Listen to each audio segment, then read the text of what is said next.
Alright, welcome back everyone to Speedrun Ragnarok 2022, benefiting Take This. I am Nth. I'm going to be your host for this upcoming run that we have about to start here for you. This is going to be Super Mario RPG Randomizer with Sawneyrath running. How are you doing today, Sawny?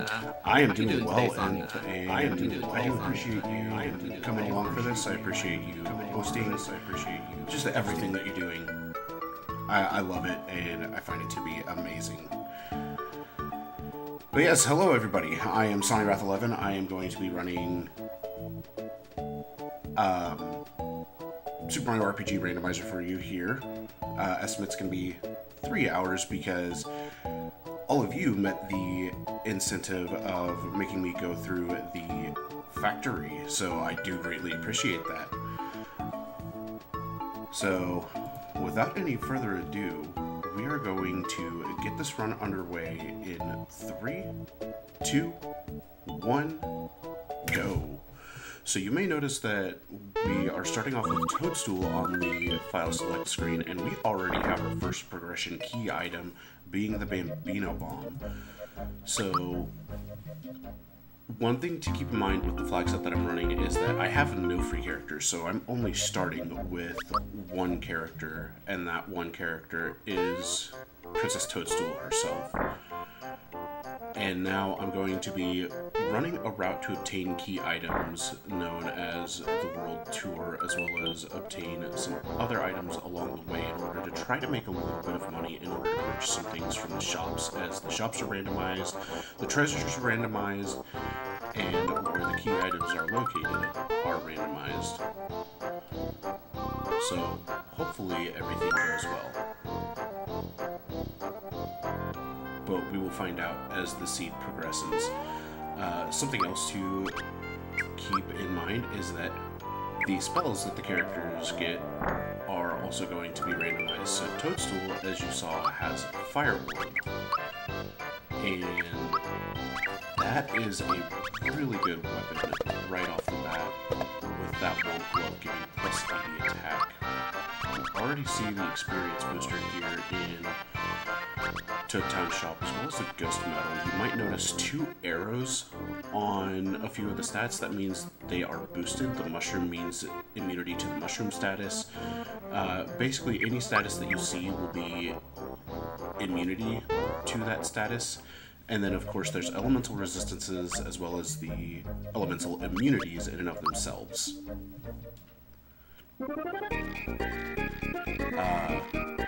So, in this world tour, I'm going to be grabbing as many of the key items as I possibly can.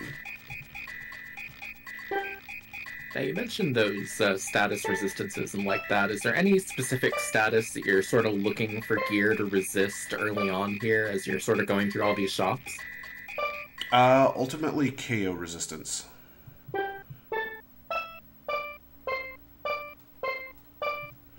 Because KO resistance is going to come into play at the end game. So we got a Cricket Jam from Todovsky for Tadpole Pond 1.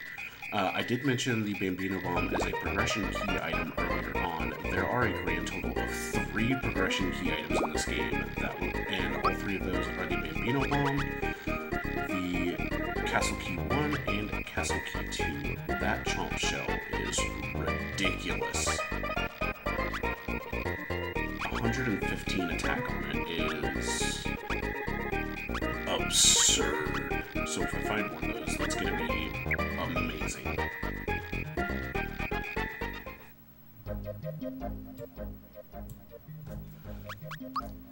So we're going to head into Rosetown and go for the next key item, which is the Brent card. Normally that would be useful for the Smithy Warp, but because I have to go through the factory, there will be no Smithy Warp. So, what do we have?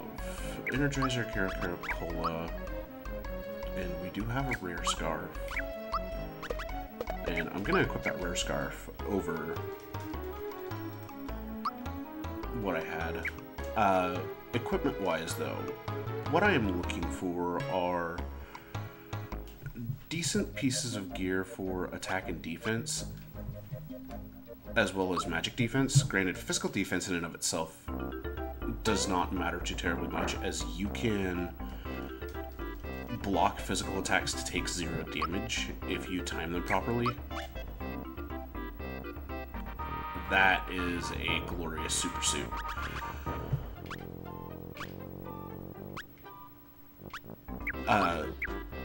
But as I was saying, the 2 best pieces of equipment in the vanilla game being the super suit as well as the attack scarf, they're randomized into the shops, so you can find them like I did here in Moleville, which I'm going to need to keep an idea as to where that's at. So that's going to be sitting in the back of my mind for a little bit until I have the money to be able to buy it. So we're going to go through Pipe Vault here in order to get to Yoster Isle, where we will get another key item, and that's unfortunate. We're going to try to run.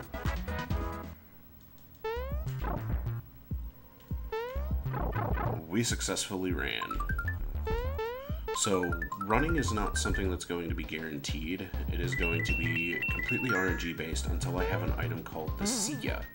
The Sia is a reusable in-battle item that automatically allows the party to run away. So it is extremely useful. What all did I get? Sailor shirt, coin trick. Nothing of great value. Able Juice is not bad, as that allows me to restore status ailments, and a Yoshi Cookie is a good health restoration. So we picked up the seed. The seed and the fertilizer are included in the key item randomization, as well as the bright card that you saw earlier. So there are a few items that are included in the key item randomization that are fairly nice to find, albeit some of them more important than others. Let's see, we have the Jinx Belt here, we have the Ghost Medal here, Jinx Belt being KO resistance. Let's check out the weapons. Symbols aren't bad. The hammer is very good, but I don't know if that's going to be the Lucky Hammer or if it's going to be the Hammer Bros hammer, as well as their viable flower tabs.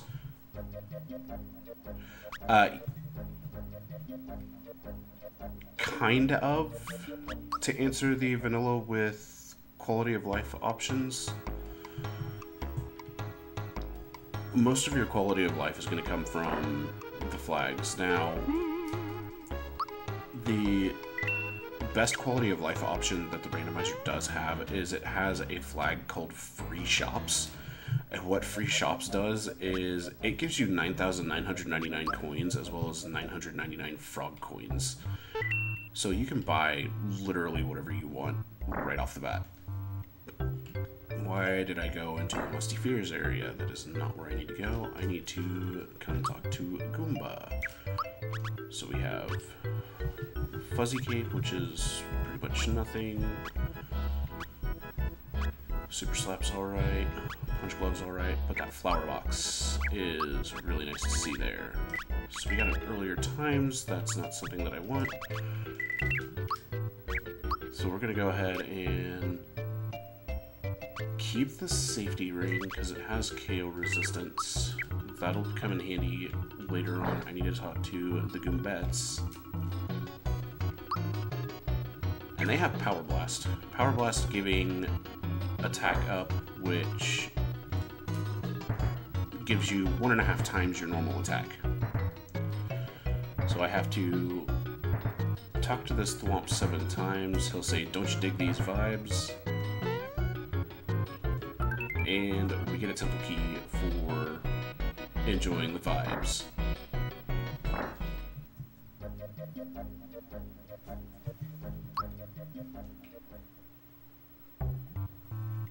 I didn't check to see if the CEO was in either of the shops. Probably because I looked too quickly.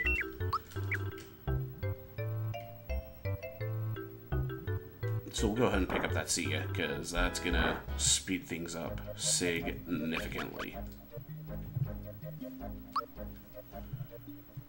So we're just going to finish out checking shops. And if there's anything you would like to jump in with, by all means, feel free to.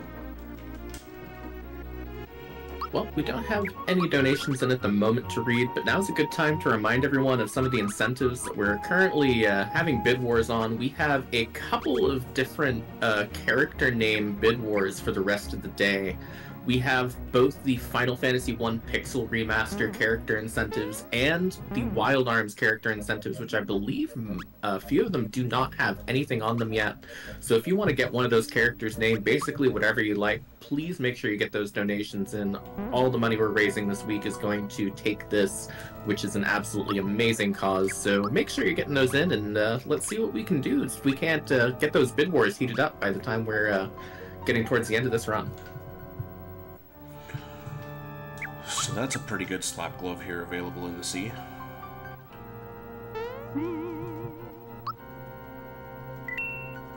Alright. So I'm going to do a fun little thing here known as the early game star grind in the sea. Ultimately, I'm looking for level 4, which I got. Oh, group hug right off the bat. That's good stuff. That's real good stuff.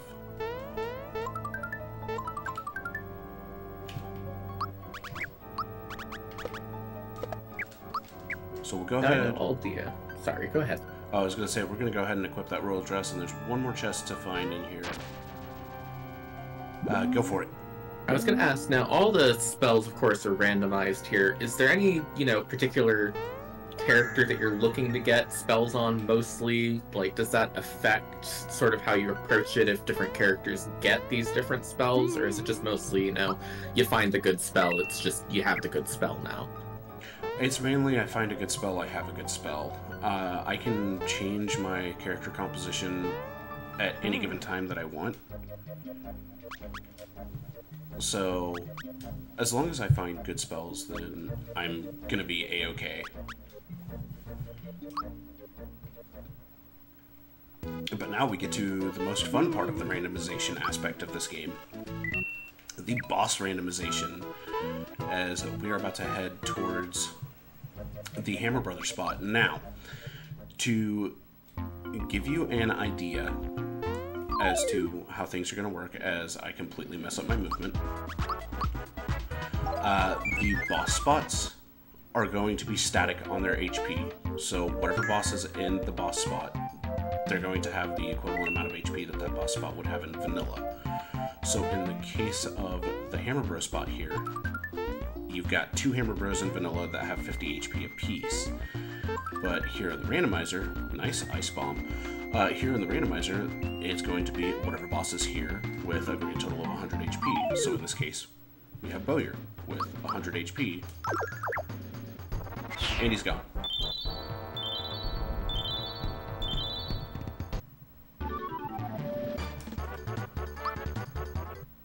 Now the next fun part of randomization is we did not get a start piece here. So we're going to go to Bandit's Way, and we're just going to keep progressing through as we normally would. Now, that is Eurydivic, which I'm not too thrilled with.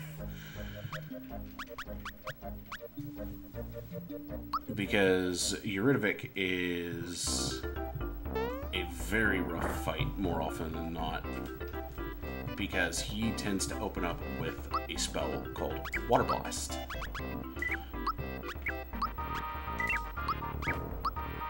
And as you can guess, it does a massive amount of damage.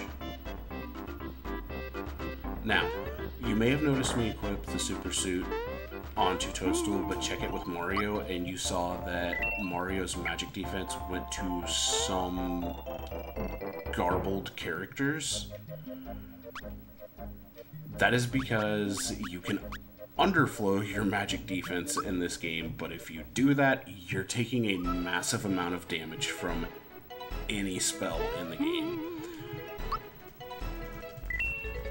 The most damage I have seen go out is from Smithy's sledge. It hit a 225 HP Bowser for 200.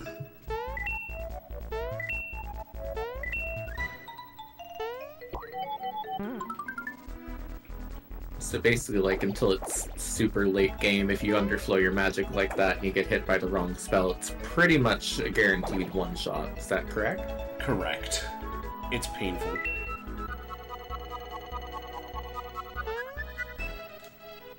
Alright, so I'm gonna try for a trick here that's done in the vanilla run. So we'll see if I can get it. Nope, I missed the jump input.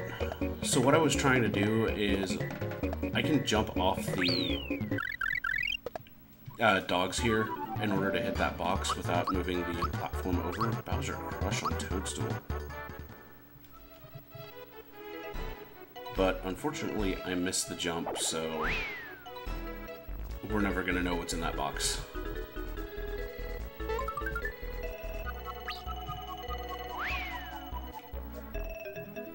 And now we get to enjoy the Croco Chase sequence, because everything tends to stay the same in this. I got good RNG as to where everything ended. And is Water Blast going to find out here in a moment.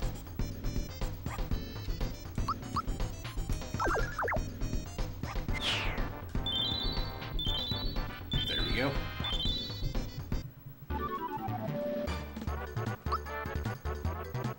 I mean, 2 HP is still HP above 0, and that's all that really matters in the end. It's one more than I needed to win.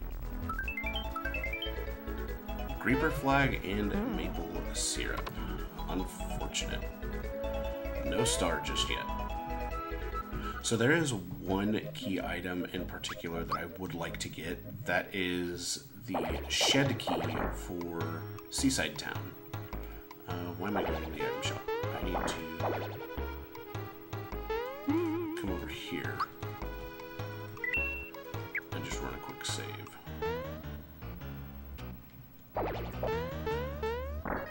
So a quick question I had doing that chase sequence in Bandit Way, are there any bosses that you could possibly see there that make that even more annoying to deal with? Because I know you sort of have to sneak up on the sprite from behind. And I gotta figure there's probably some sprites where that's a little bit annoying to learn the, like, direction of. As a matter of fact, there is one that comes to mind, and that is Exor. Because the Exor sprite is the Mario sprite as Exor.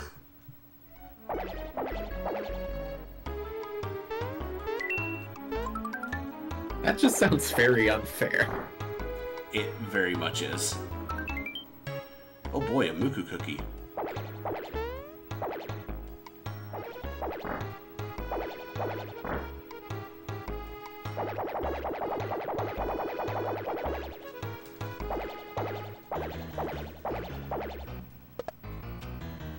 Also, I've got to give a shout out to the SMRPG Rando dev team, as well as a specific friendo that you all might know and love by the name of Pidge. Love you, Pidge. Thank you so much for all the work that you and the rest of the dev team have put into this, because it is absolutely amazing. I'm so glad I freebeat that house bomb. That's not good. So, the elemental resistances and immunities of bosses are very random. And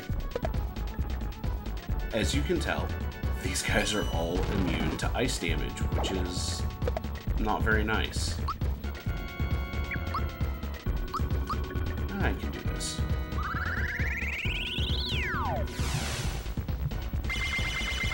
Here we go. And that's that for Mac Fight. Ooh, Mario got mute. That's nice.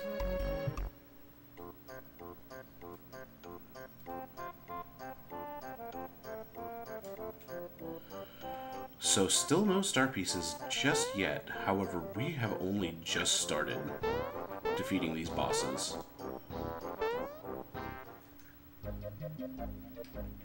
We have very overpowered gear here for the start of the game that eventually will have reduced power. But we're gonna go to Land's End.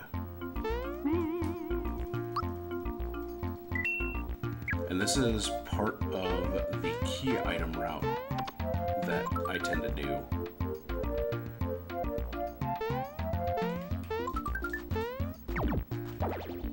I sent that way too far. Okay, we dodged the dogs.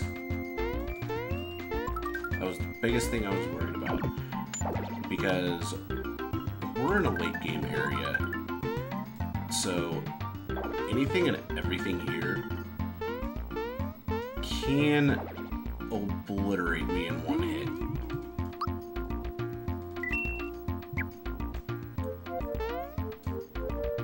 Oh boy, come on. So, yeah, Super Mario RPG Randomizer, and I know the website offhand that you can go to in order to generate your own randomized game and play this as well.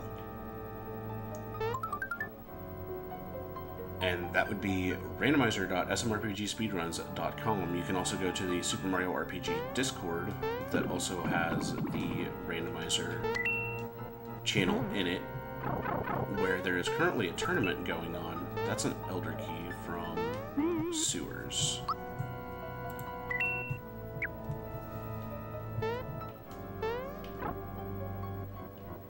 And we got a Birdo here at below 1, which is not a bad fight, but it's going to take a little while, so... Nth, I give you the floor. Absolutely. We don't have any donations to read at the moment, but I want to just take a moment to go ahead and talk a little bit about our charity for this marathon, Take This. Take This not only does mental health support on the community end, but also, reaches out to gaming companies like that to help them promote healthier and more productive work environments, ensure they have methods in place for helping employees who suffer from mental illness, that sort of work and like that. So it's very, very important work beyond just, the people in the community on the sort of outside of the industry, but also the people inside and making sure that everyone is taken care of. And so please make sure you're getting those donations in, help support this excellent cause. I agree with that. And we have our first star piece. So we're about 22 and a half minutes in. We have one star piece. And we still have a lot of bosses to check. But as we get more characters, the checks are going to go faster and faster, which is going to be nice. So the next check I'm going to do is... You remember this chest. This normally has Pandarite. Well, this time we got Cloaker Domino.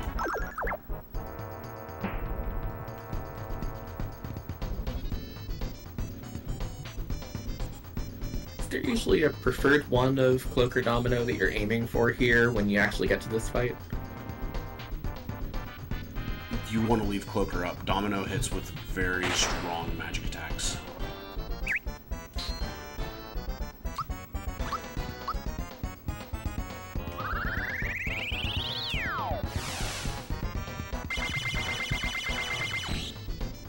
I am currently wearing a super suit, which is why I'm not taking very much damage. It has high physical defense.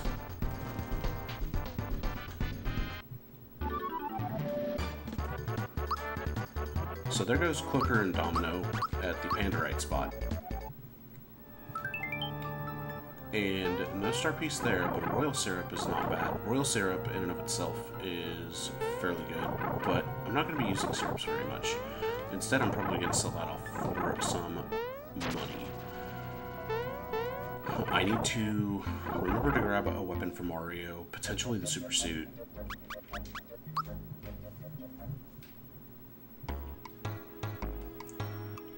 And something else, but I don't remember what that something else is right now. So we're going to get rid of the syrups, we're going to get rid of the flower tag, we're going to keep that Mooka Cookie, get rid of the sheep attack, check the weapons, get rid of the royal dress.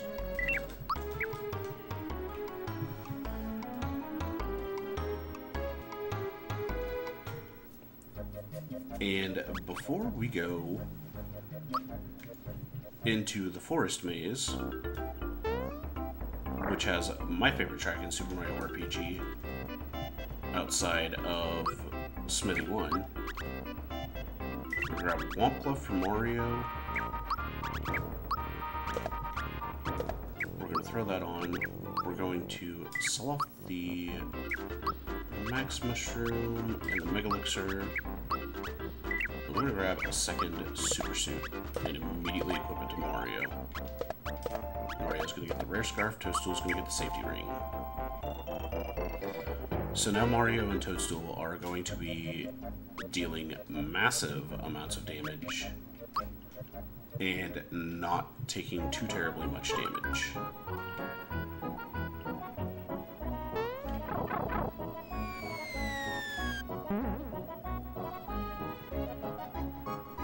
Now, as we're sort of starting to get towards the end of these like early game boss locations, are there any bosses that you're usually like looking to get out of the pool early on because they can pose a lot more of a threat in a sort of later game kind of location, as opposed to, you know, right now where they don't have much health, they're kind of easier to get rid of immediately? Axum Rangers, as well as Gunyok and Factory Chief. Or Factory Manager. Because those are the two bosses that have a specific magic attack called Breaker Beam, which you will hear me refer to as the Justice Breaker. Because it's really, really powerful. And if you get Axum Rangers in the Valentina spot, it hurts. With a capital, hurts.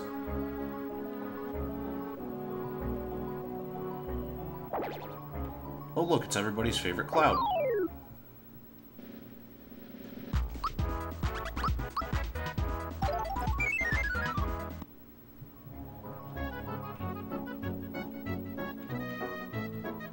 Yes, I saw the... Oh, hello, Valentina. Please take Mario away, Dodo, because, now that Mario's equipped properly, you're gonna take some massive damage.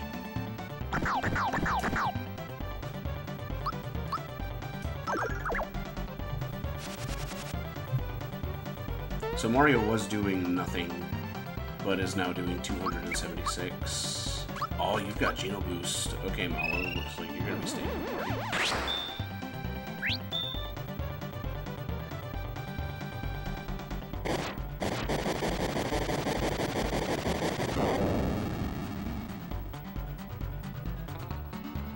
Oh, that's not good.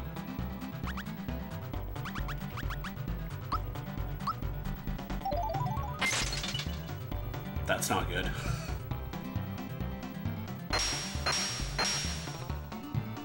If you had started with anything other than that, I would have been okay.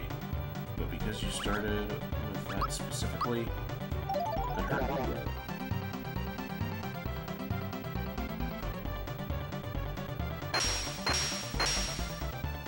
Alright, so we're going to take the game over here, which is just fine.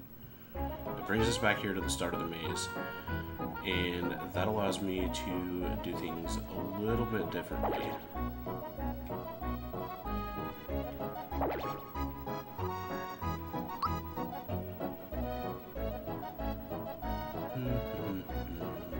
Actually, I can't do things a little bit differently. We're gonna give this one more try, because I think I just got bad RNG there.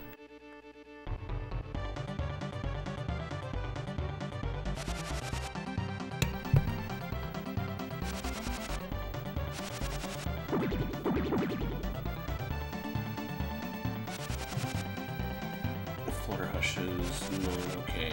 That inflicts sleep.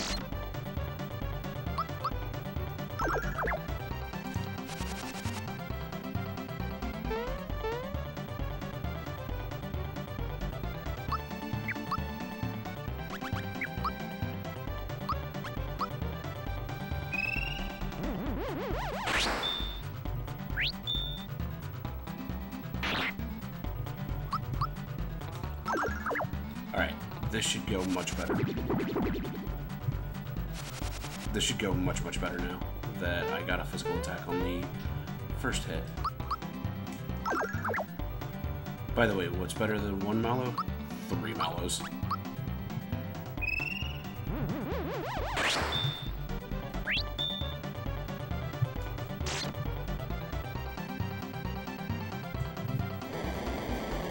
Drain Beam's gonna hurt.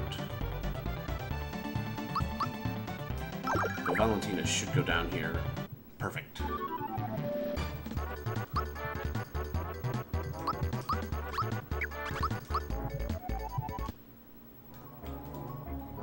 So just like that, we have 3 of our 5 characters. I like that question. Yeah, so that actually leads into something. Certain bosses are in, or with how they're scripted, shall I say, they just straight get deleted. Normally I would take the sackets here in order to grab some extra items, but considering I'm looking fairly good on them, I can just go straight to fighting the Croco 2 spot, which happens to be Next Guy Great Guy.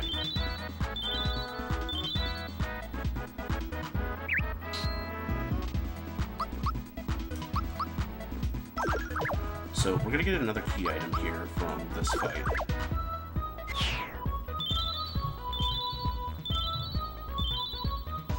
Because ultimately I'm just trying to get all 5 of my characters, get everybody online. That's a flower box, okay.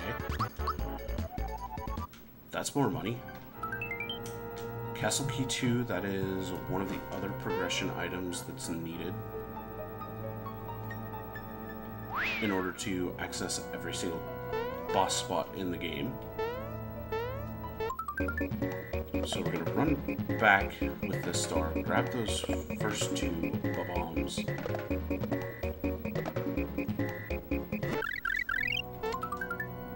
And then we're not gonna fade these chests, but it looks like they're all mushrooms. And now we go into my favorite boss spot in the game. Scratch that, this is no longer my favorite boss spot. This is not good.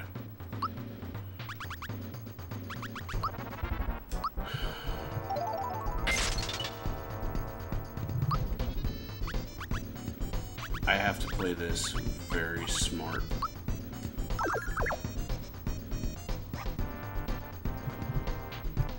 Yeah, speaking of Justice Breaker.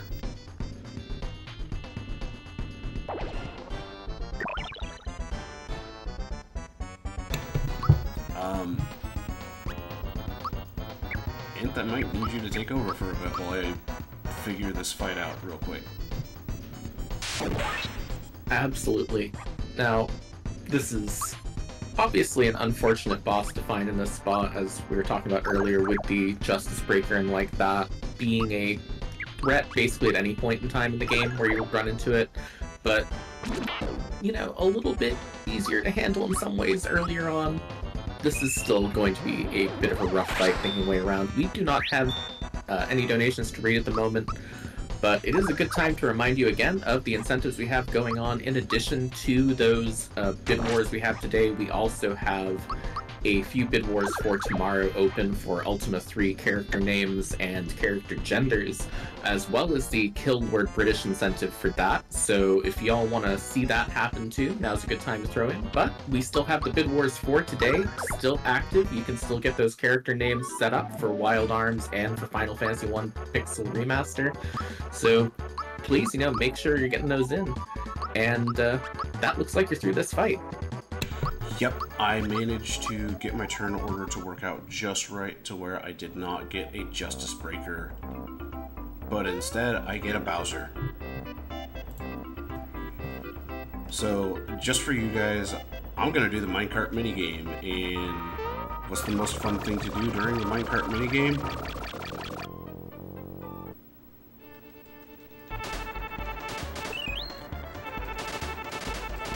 Mash L and R to honk. I forgot about the honk button. Nope.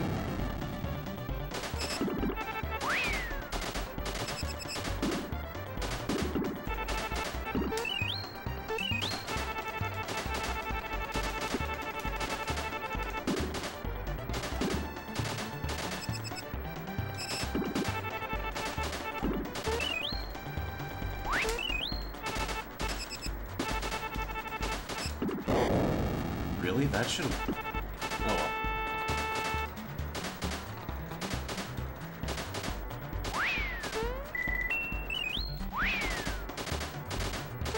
So this minecart...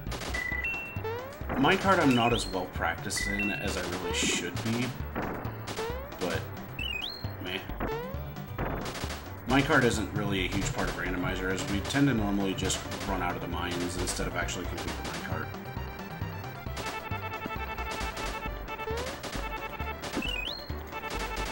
Is there any benefit to completing the minecart that would make it worth doing in some cases, or is it just one of those things where it's just always just the faster option is just walk out? So I'm glad you asked that. In this case, since I do not have Castle Key 1, this actually opens up the Todovsky 2 check, which is going to allow me to get another key item, potentially. So, or not potentially, it'll allow me to get another key item. It could potentially be Castle Key 2, or Castle Key 1. I already have Castle Key 2. So, we'll find out when we actually get to that.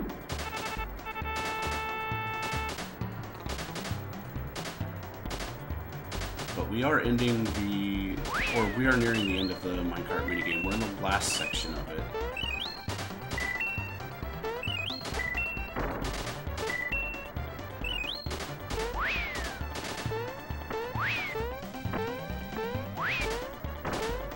There we go.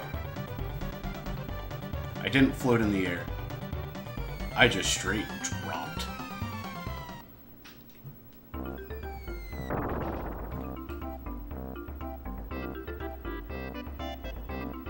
So yeah, I will admit I haven't been practicing the minecart minigame anywhere near as much as I probably should be.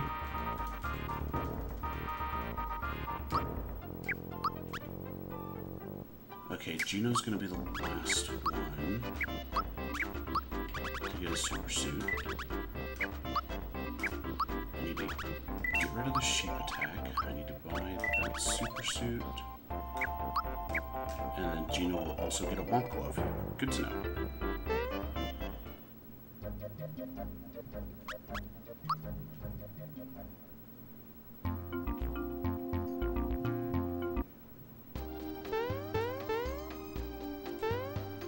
So we're going to go into Booster Tower before doing anything else, as Booster Tower actually has 2 key items within it, as well as 2 boss spots.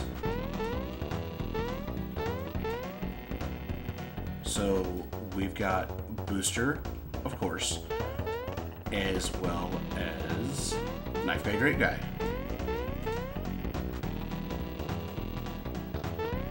And something to keep in mind is that I do have the bright card in the key item randomization.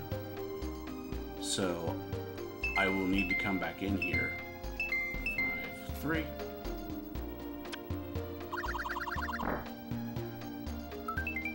And that's an alto card. So that will be used back in Tadpole Pond to access the extra shop. For, of course, extra items, which potentially means some very nice goodies.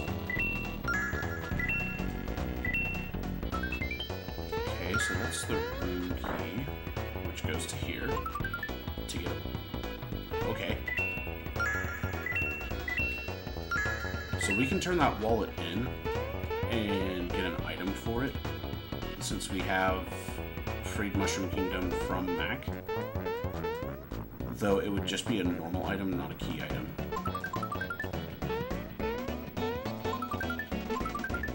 There was a pretty good question in chat being asked here. Are the music cards progressive, or are they just, you know, you find each one in a different spot? You know, if you find one, does it just upgrade to the next one, or how does that work in this? Makura, I'm glad you asked that. It is progressive. So we're gonna have some fun with this minigame.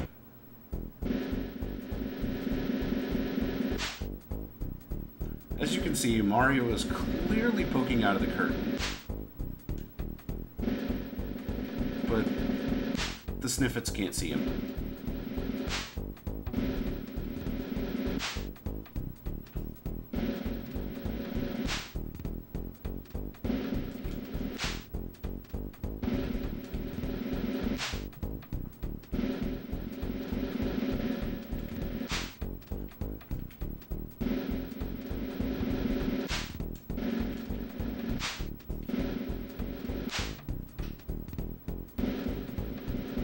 I love this minigame because of that.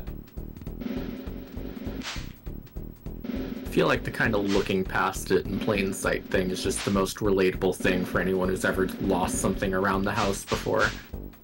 Yep.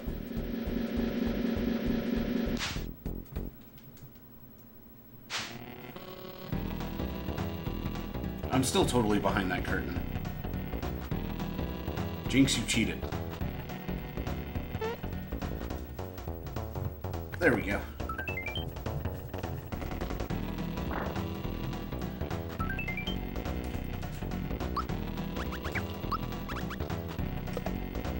And who can equip the attack scarf, I wonder? It's Gino. Oh no.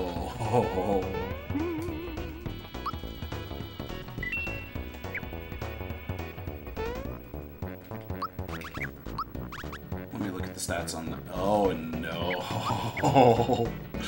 So Gino's gonna be really powerful. Great question, Makura. Jinx is actually sitting right here, so walk up to him, just hit A, and there you go, you've got the fight. And this is specifically Jinx 3. Yikes.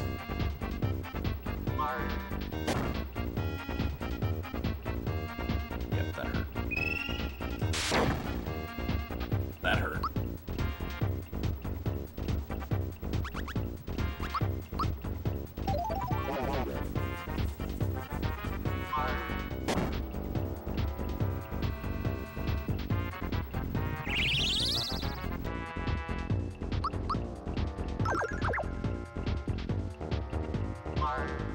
So we're going to take the game over here.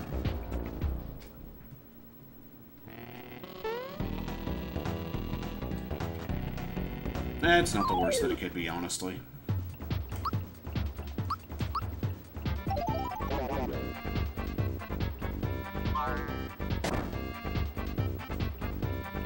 Nope.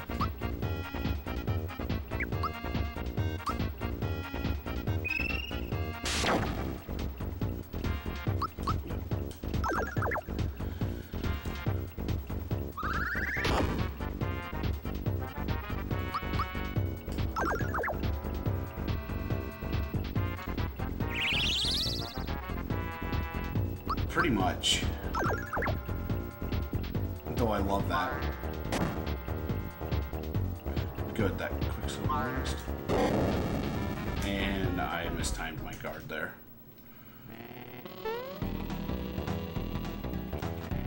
So I actually can make it through this fight.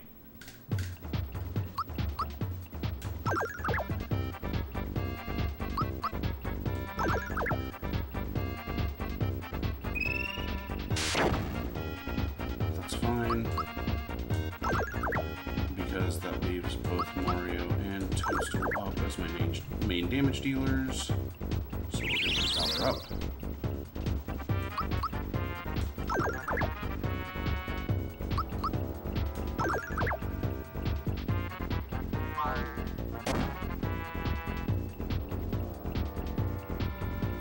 Ooh, we're getting a biter up. Okay. But there we go.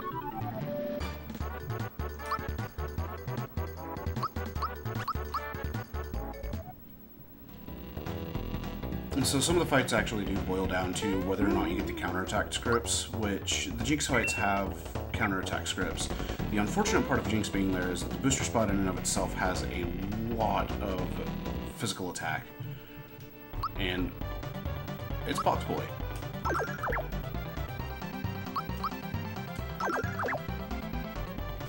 And so we run into our first Mimic of the season. In a not so good spot, actually.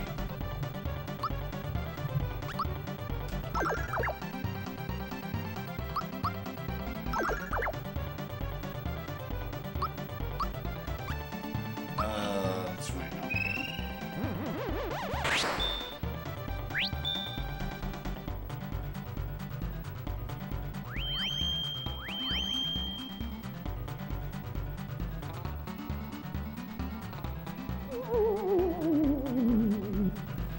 Scratch that, this is just fine.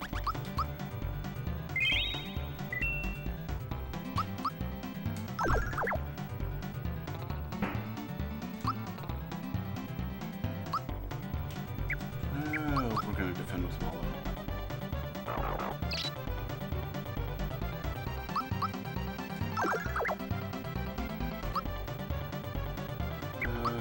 Defend again. Never mind. We're gonna get Carnicist.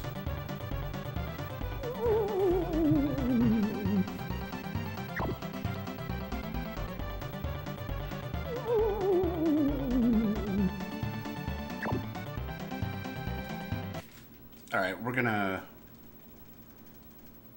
use the soft reset, which is just LR start select here, because unfortunately that fight just decided to go off the rails.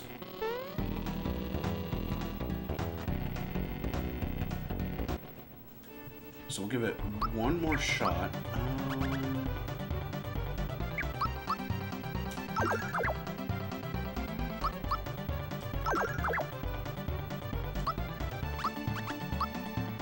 Start off boosting Toadstool.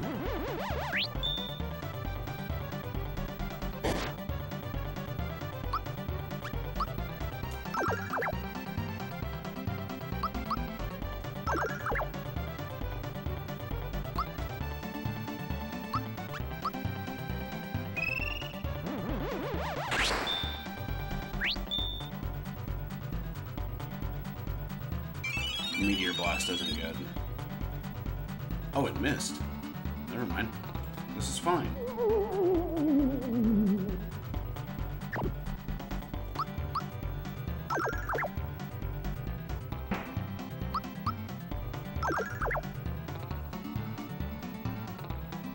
Perfect.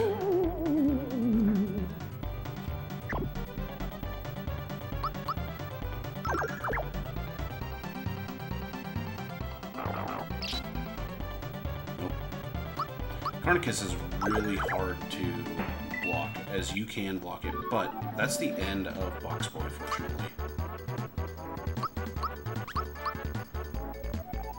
That fight is not an easy fight there, as unfortunate as it is, but, you know, we can make it work. And we have our second star piece as well, so we're at 2 of 7. Haven't even made it an hour in. We've got 5 more to find before we can actually go to the factory. And we're about to go straight into another boss fight. Because, as you know, with Mary Moore, this is normally where the bunt cake resides. However, it's not going to be the case here. So seeing you work your way through those 2 quite difficult boss fights in a row just kind of lead me to wonder, you know, are there any bosses that you would see that you just say, you know what, I need to come back to this later? Or is it one of those things where you can pretty much always sort of work your way around it with enough kind of the right recipe for success, so to speak?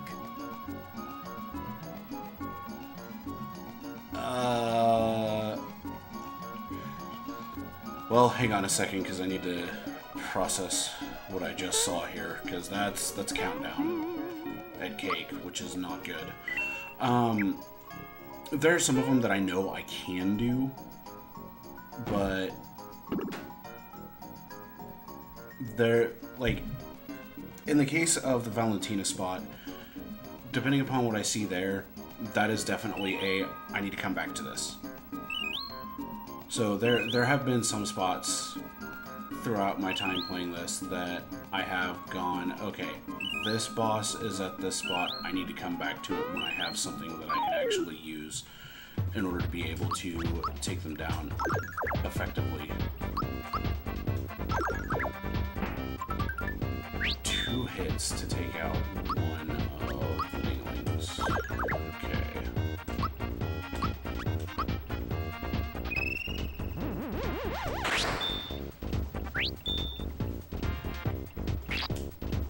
Nice, I actually got the block.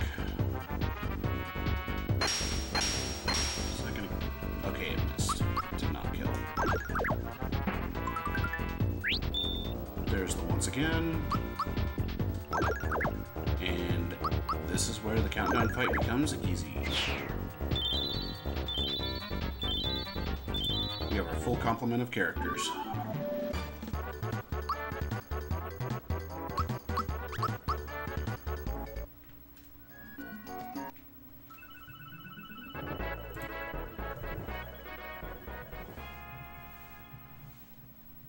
Okay, so there is a check that I could have done earlier on that I did skip out on.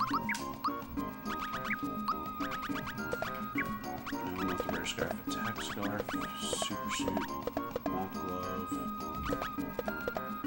Mario, you can have a super suit. And I need to see. Gino has group hug as well.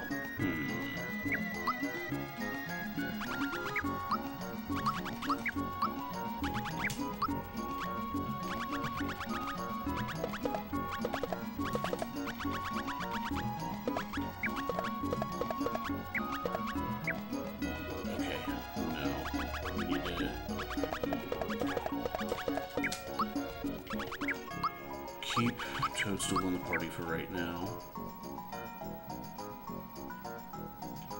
So yes, there is a reason that they were all Mallow, and that's because they are all using the Womp Glove. And the Womp Glove is one of Mallow's weapons in particular.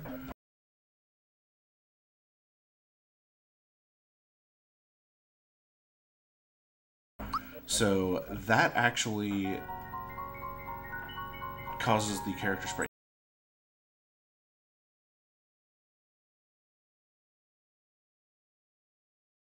earlier on, but level 1 Star Hill is a little terrifying because, yeah, anything you run into is going to be a death sentence.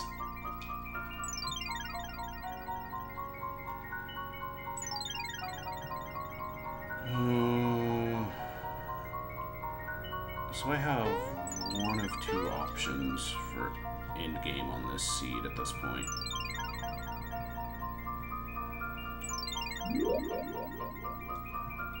I can either cheese everything with red essence,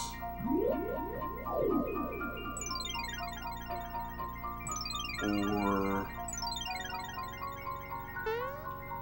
I could actually try to heal through it all. We did not have a star up here on Star Hill, though, so unfortunately, no extra bonus for us.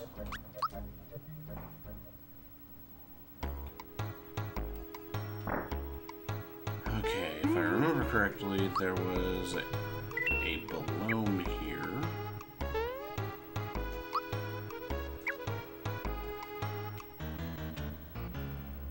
I do not have Geno Boost anymore, which means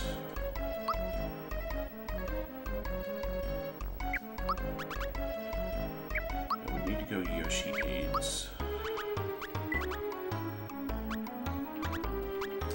So we're not going to sell off that wallet. I'm probably going to head back to Mushroom Kingdom to turn in the wallet to see what it actually turns into, just because if it turns into a red essence, then that is going to be a massive, massive bonus. So red essence is an invulnerability item that when you use it, the character becomes invulnerable, or the character that it's used on becomes invulnerable for 3 turns to everything.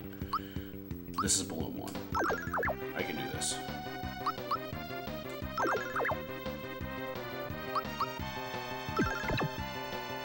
Except I don't have a Mario because I had a brain moment. I love it when I have a brain moment.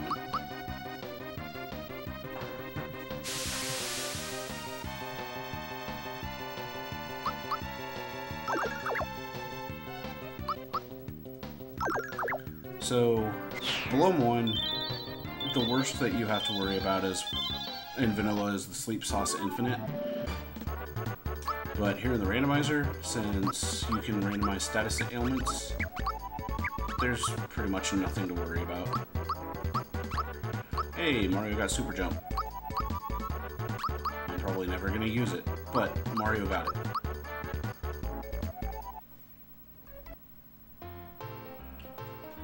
And that's another key item, and that's the Cricket Pie. Alright.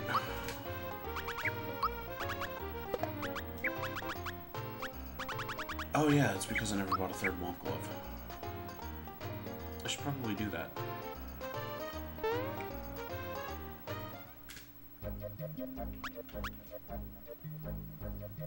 And while you're doing that, got time for a quick donation? I absolutely do.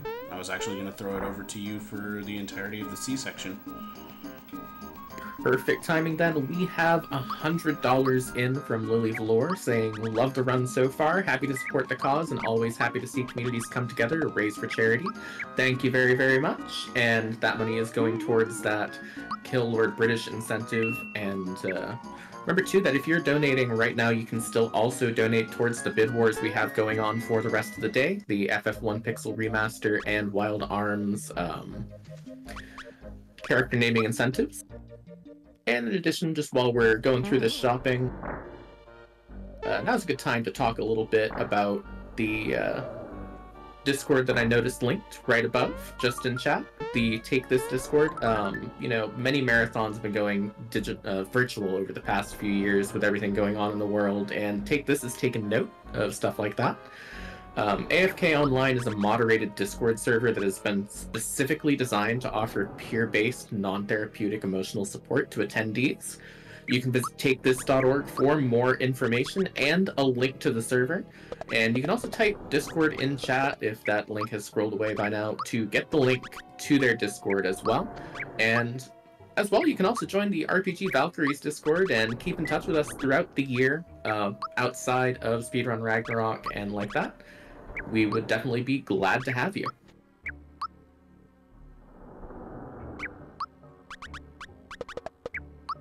So I completely forgot about the weapon that's down here that I should probably grab.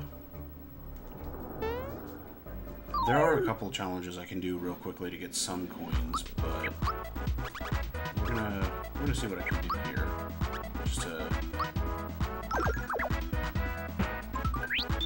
hopefully make some money happen. Sure. We'll Bowser Crush.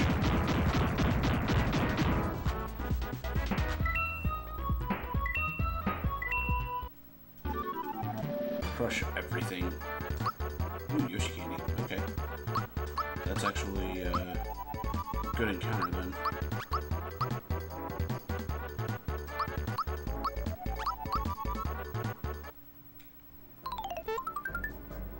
And the Lucky Jewel. Ooh, alright. That might actually sell for a decent amount. 50. That's not bad.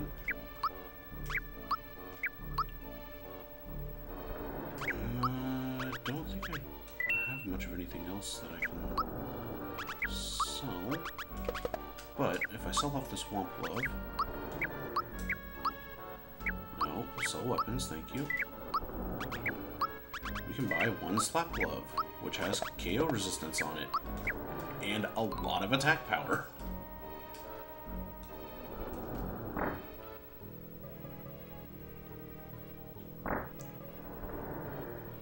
Because I can...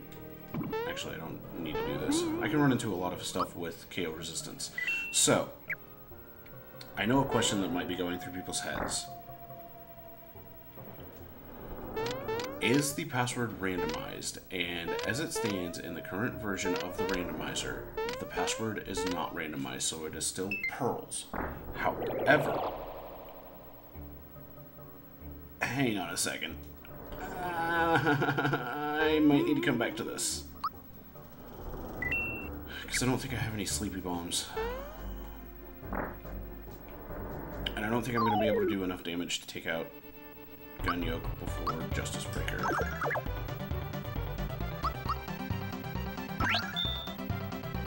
Oh, it's the Lucky Hammer. That's unfortunate.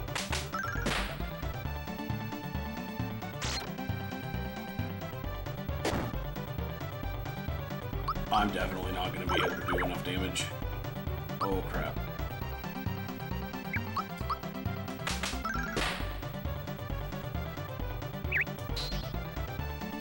Alright. Enjoy the Justice Breaker, everyone. Oh, Gino survived.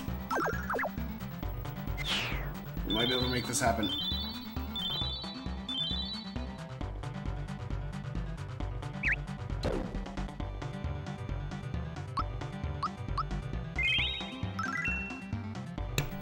Oh yeah, we got this. This is easy now.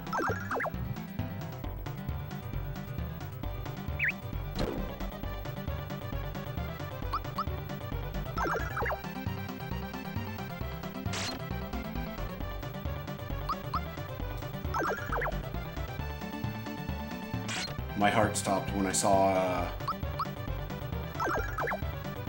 Gun Yoke here. I'm not gonna lie. I mean, I was about to say, you keep saying that all these bosses are going to be difficult, and then you just keep making them look easy, so really, hats off to you on that one. You've been doing great on all of these. I will admit, I got extremely lucky that Gino had more than enough HP to survive the Justice Breaker, so both Justice Breakers are out of the way, which is a massive plus. That's going to make the rest of this a lot more manageable.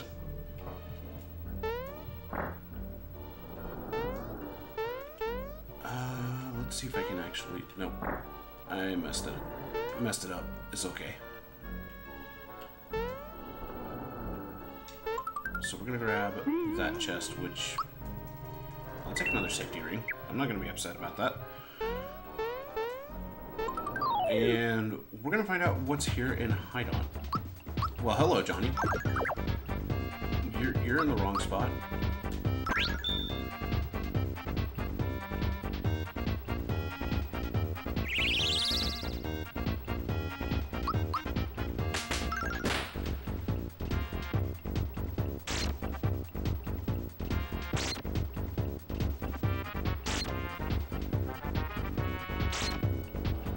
Nice. Nice! 5 for 5 perfect blocks there.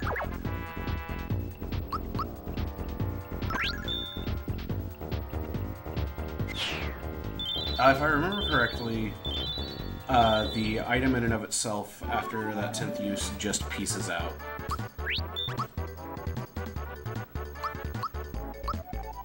Ooh, Mario got Psychopath. That's actually very useful because we can find out what the enemy strengths and weaknesses are. Also, 4 of 7.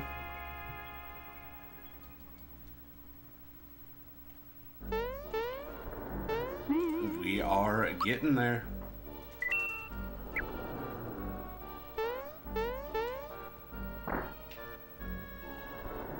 That does lead me to a sort of interesting question. With these flags, what would you say is, going to be around the average kind of time you could expect to see out of these flags? I know that, we have the 3-hour estimate, which usually tends to be on the longer end for randomizers, but what would you say is sort of like just what you're aiming for with flags like this, usually? On average, I would say a good time would be 230 to 240 range. The best I've done on this flag set in particular is 208, and that was without the bright card warp as well. Just because everything fell into line just right to where I was able to get to a comfortable level for Smithy very quickly.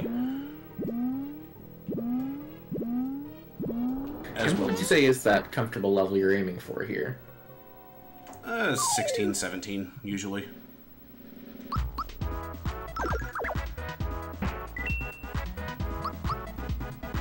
Problem right now is that with Toadstool's health being so low, I'm definitely going to be looking for red essences later on because I'm going to need the invulnerability. I'm desperately going to need the invulnerability.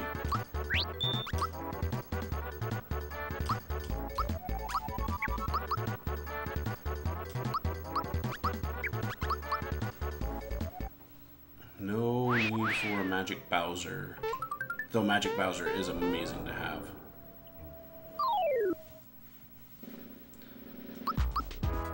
Sandra, thank you so much for the raid.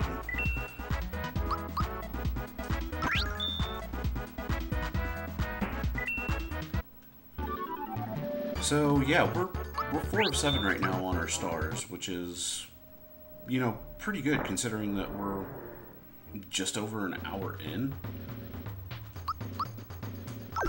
And this boss fight's gonna be fast.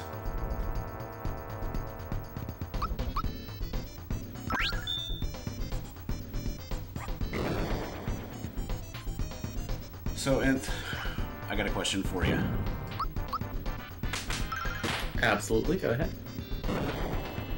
What's your favorite part about Punchinello? That's a very, very good question. I would say the giant bomb part, which is usually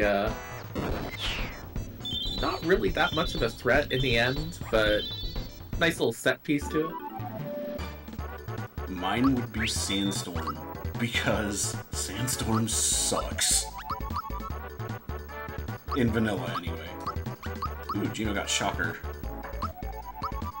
I absolutely forgot that Sandstorm was even on this boss until just now, if I'm being entirely honest. So he's only got one use of it. But that one use is more than enough to say, yeah, no, I'm done. Okay, so I'm gonna do a little bit of a divergence from what I normally do.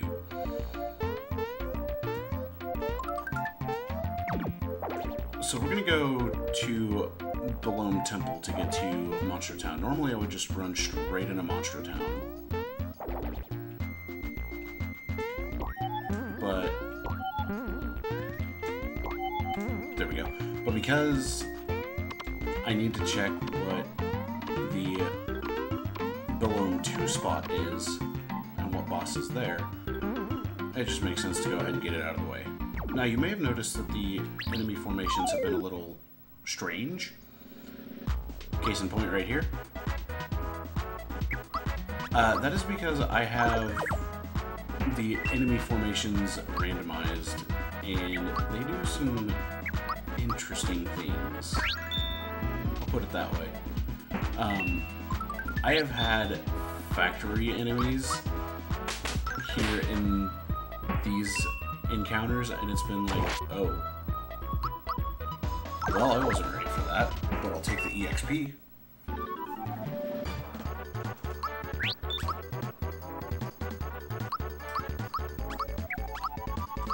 Toaster's gonna be in dire need of HP now. Hello?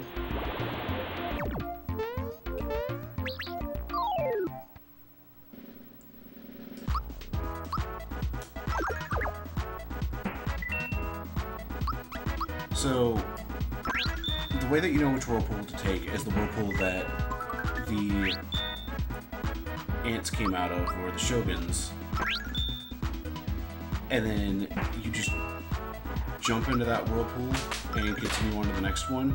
And the next two sets of whirlpools are different in the respect of they run away from you.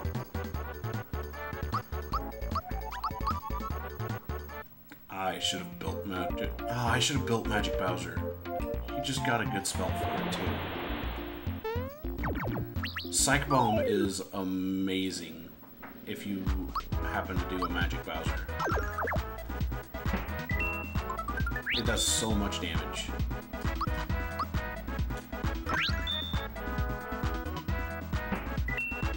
But yeah, there's not too terribly much going on until after Balloon Temple, unfortunately. Just because this is the slower paced part of the game. Well, I mean, I have a quick moment to talk about some of the prizes we're giving away for this marathon as well for donators. You have a few moments to be able to do that. Absolutely. So we're excited to have 2 grand prizes this year for those who donate. Take This is offering a grand prize for anyone who wants to try their hand at streaming or upgrade their current setup. The prize includes a mic, a keyboard, and a headset, and any donation you make during the marathon enters you into the drawing for that prize, and most importantly, goes to support mental health.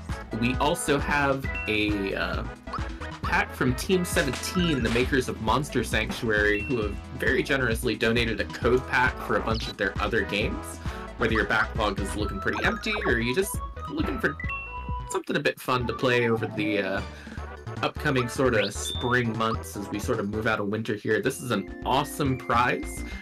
And so, yeah, make sure to type !prizes in chat if you want to take a look at our prize list. It lists all the prizes available throughout the week donated by Take This, Team 17, and many lovely community members. So make sure you're taking a look at those and make sure you're getting those donations in.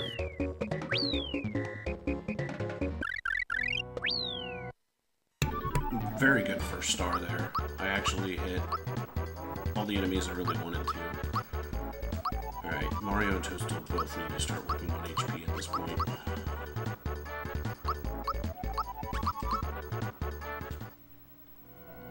Because my health levels are not going to be in a comfortable zone.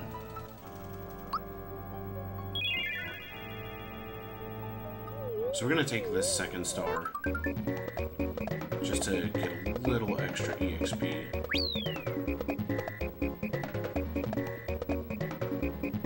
And just like that, we got it all.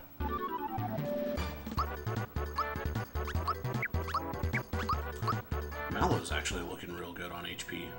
That's not normal.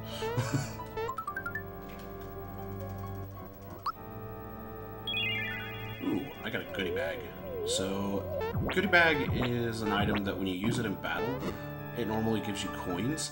However, here in the randomizer, this item can sell for upwards of 600 coins, so it's extremely valuable.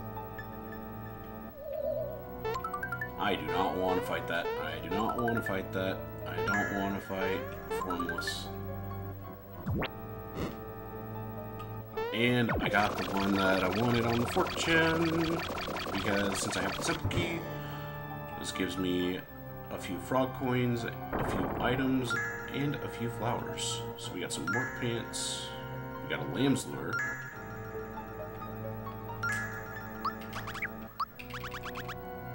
a super slap, huh? Not as good as the slap glove.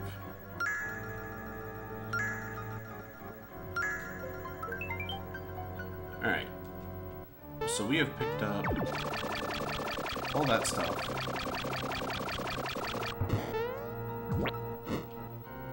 And we're losing the coin flip now.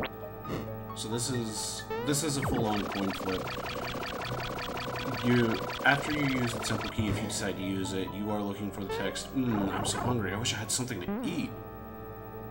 And I really wish you didn't, Mega Smilax. So this is a longer fight. Because it consists of 3 phases of Smilax, 1 Smilax, 2 Smilax, 3 Smilax, and then Mega Smilax with 2 Smilax. So this fight's gonna be just a little bit.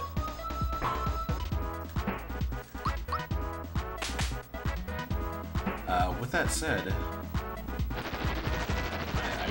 don't have much of anything to talk about. What's up, Dorkmaster Fleck? Go for it, Ent. I'll take a quick moment to mention again that, you know, once the marathon is over, you can also catch Take This live every Monday at 3:30 to 5:30 p.m. Pacific on their Twitch, twitch.tv/takethisorg. Make sure you give that a follow, where you can see them playing games featuring clinical and ridiculous commentary from Dr. Kelly Dunlap and Dr. B. Take This Talks Dev with Eve Crevichet, rather, sorry. Take This Talks Community with Dr. Rachel Cowart and Dr. Sarah Hayes, and sometimes even a mental health AMA, so you can see the full description on Take This's community resources website.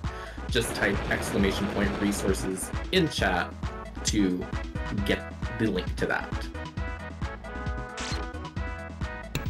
So I might be mushroom.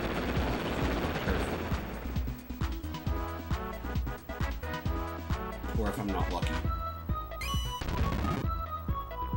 Because I believe next up is Petal Blast. And if I am mushroom locked, this is unfortunate. But at the same time,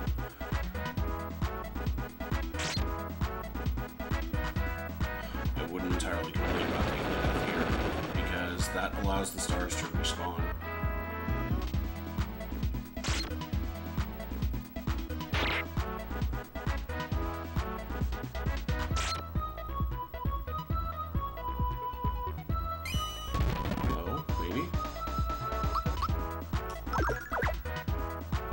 Okay, we're through.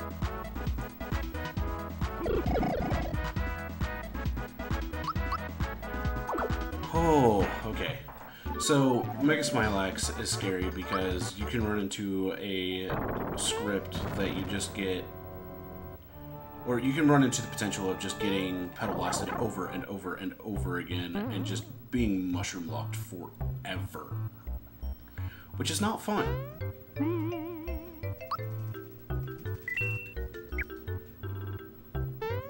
I need to see if I can get Power Blasts or Crystallines, because I know I saw them in one of the shops. On top of that, the goodie bag is not that expensive. Williams Lure, Freshen Up can go. We'll keep the Star Egg for now. Yoshi Cookie can go. Both the Bracers can go. We'll grab 3 Power Blasts for right now. No triplets. I wanted to talk to the Goomba. And weapons. Get rid of the Super Slap. Get rid of the Work Cape. Get rid of the Mega Cape. I'm gonna keep the Safety Ring. And that should be good for right now. So,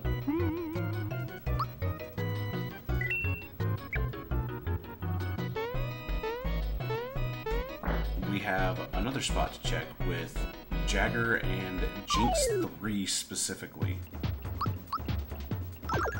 So we're gonna check these spots. Ouch.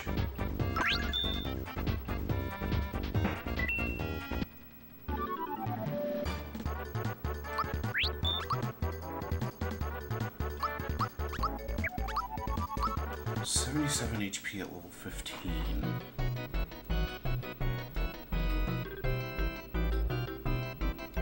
Oh no.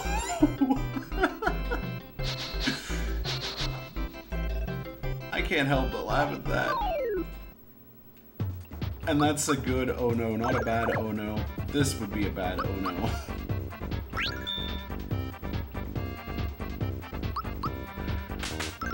Oh my goodness.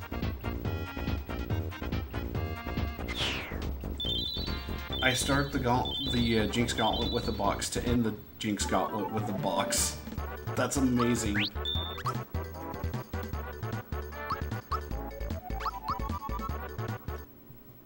Oh, I love it. So, the checks in here are Jagger and... oh boy. And Jinx 3. I've missed twice. There we go. Ouch! Actually, it's not as bad of a situation as it could be, because that at least gets rid of the Lucky Hammer procs.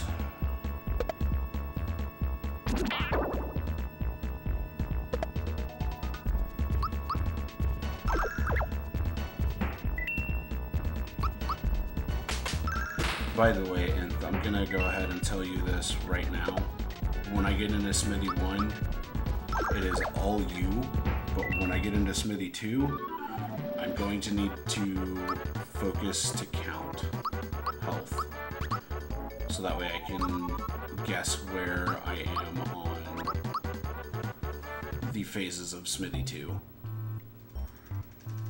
Absolutely, I will keep that in mind, as we are still in this gauntlet here. Got, what, one boss left at this point?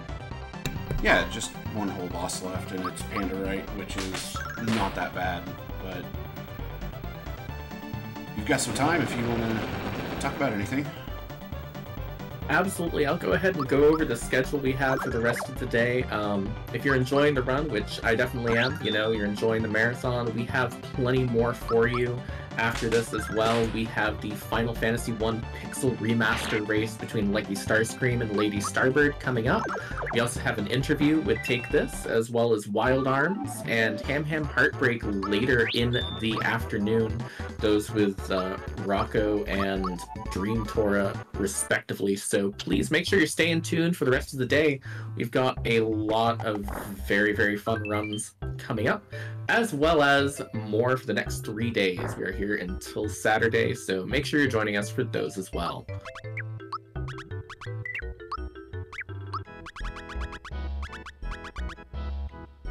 Alright, I just pulled something forbidden. I sold a super suit. But that's because I already have 3. Oh, red essences are in the shop.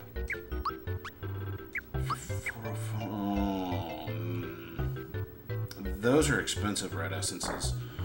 So I definitely am going to need to come back here for those.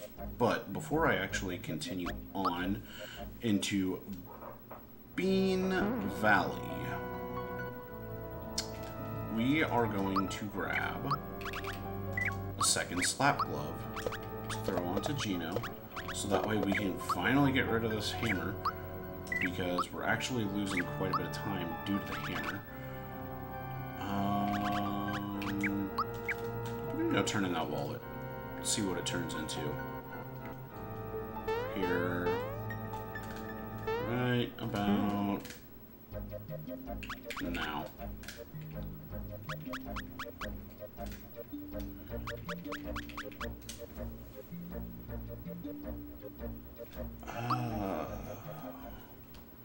Let's see if I can remember. There you are. Yeah, you can have your wallet back. And he gives me a Troopa Pen, which has KO resist on it, and it's got boosted M attack. So I can boost M attack and M death, and have KO resistance, and sleep, and mushroom resist. So I would say yes, but no, but yes.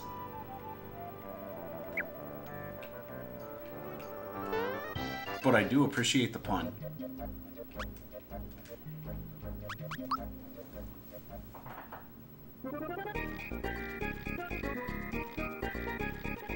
So we're gonna go check Todovsky 2 and 3 here.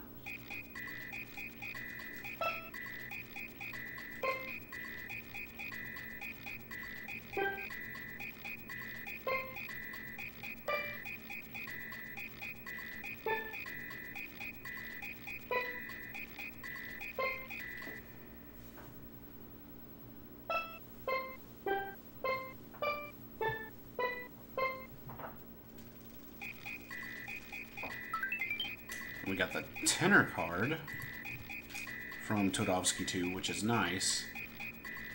But now, we're going to Todovsky 3. We're looking for Castle Key 1.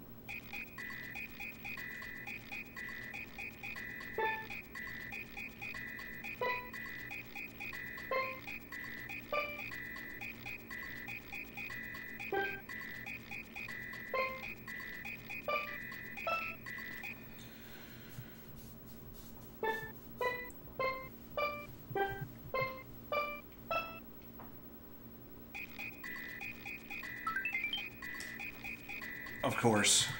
Of course. Alright, so we have all the key items we need for progression to be able to make it to the end of the game. It's just getting the rest of the star pieces, because we're still missing 3 star pieces. We have... let's see... 2, 4... 7, 10 boss spots available.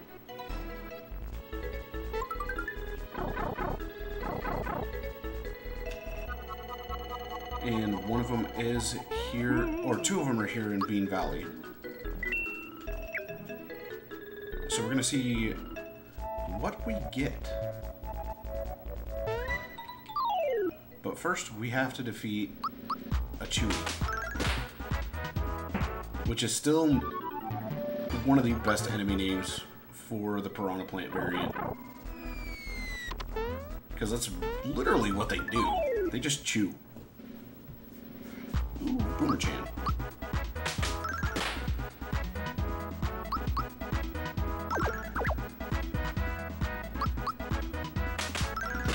So this is actually going to be a fairly quick fight. Okay, not Shaker. That was the only thing I was worried about.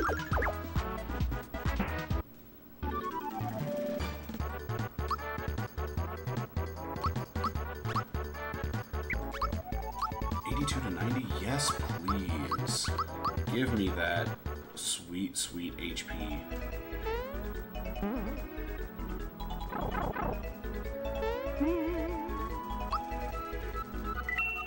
Alright.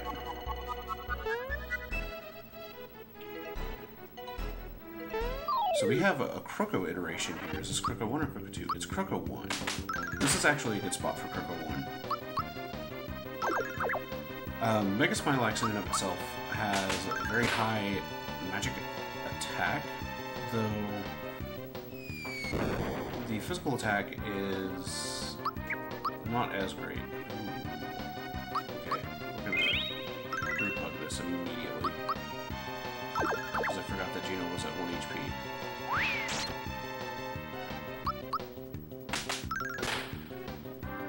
So this is normally the Culex battle music. And Culex is the extra boss of the randomizer, but we don't have Culex added into the randomization for this seed specifically. This should be the weird mushroom turn.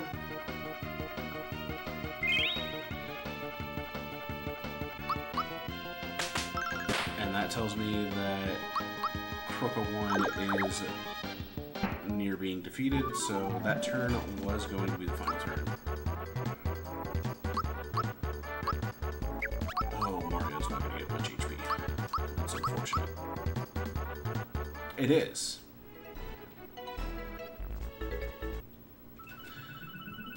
And we have star number 5 coming from Bean Valley at the Smilax spot. So that is a big plus. We are...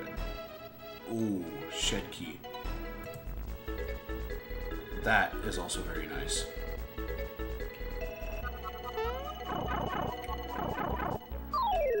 I did have another sort of quick question. You know, we've talked a lot about HP values. Is there a certain HP like threshold that you're aiming for, or is it just sort of something where you just kind of have a feel for how much you need to get through the rest of the game comfortably? So it's more of a feel as to get through comfortably. In the case of right now, since I don't have very high MDEF, I'm looking for 115 to 120. Just because I'm going to have to group hug every single turn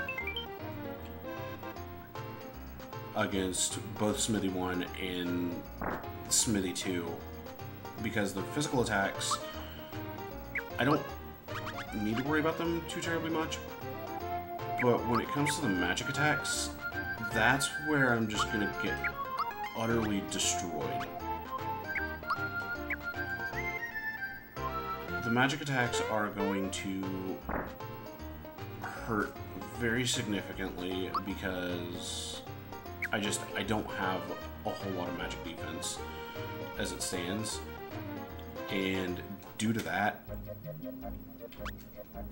it's more of a safety play than anything else. Okay, so Nimbus Castle. Thanks, Krant.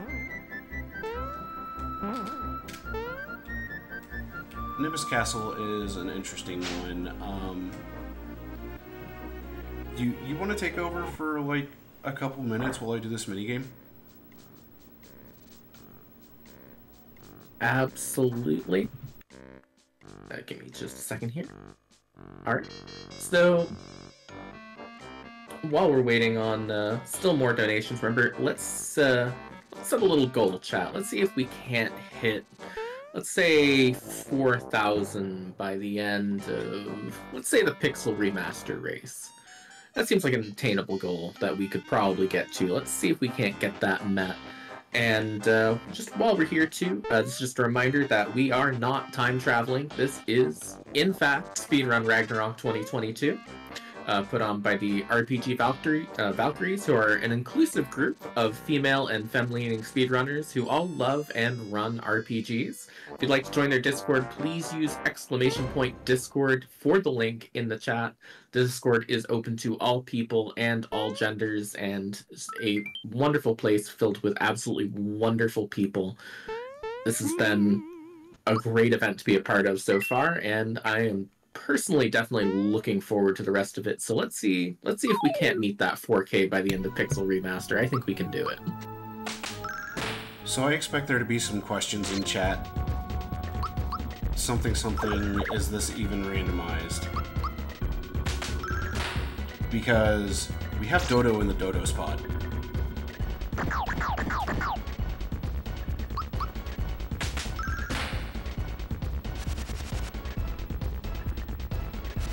Unfortunately, Dodo doesn't take much to defeat. So we have 2 stars left. We have 7 boss spots remaining. And I totally walked into that fan. Or pinwheel, as it's called. Ah! And I did not make that jump over the Shy Guy, because I jumped earlier than I normally would.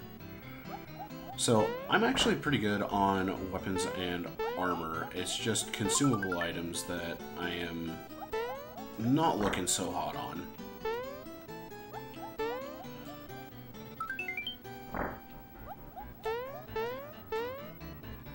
Only reason I went to the Castle Key 1 guard is because habit. Ooh, nice. Got the Heavy Trooper skip. And... oh no. Well. Hi, Booster. And your Sniffets. You're in a spot that's got high physical damage. We'll see if these super suits actually pay off. Harumph.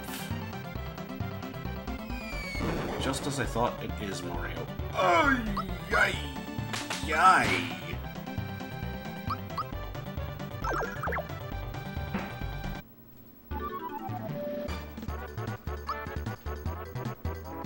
Ouch.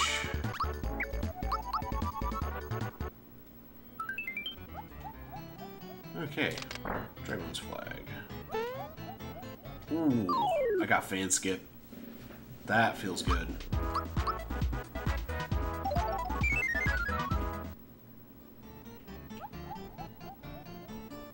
So, we know that Czar Dragon is the boss here. And if you all are very aware of vanilla and super jumping on Czar Dragon, you know why it is considered one of the worst bosses in the game. If you're also aware of how Czar Dragon's attacks work, you're even more aware of why it's the worst boss in the game.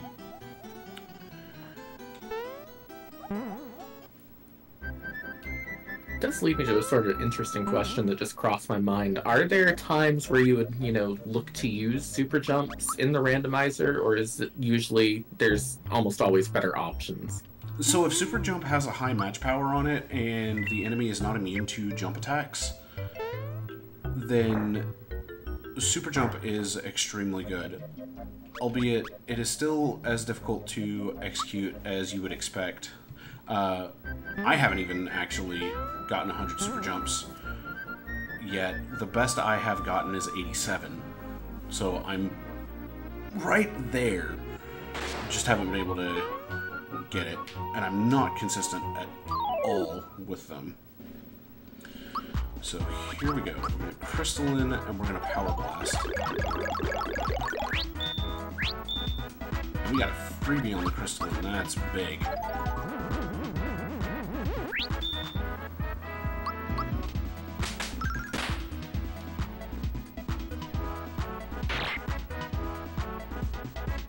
Okay, Iron Maiden is good.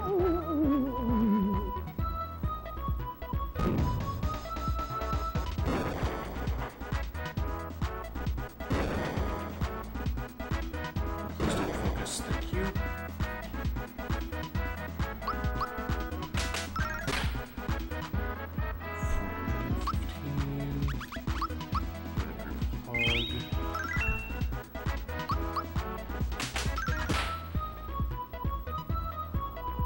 So next turn I should push into the zombie.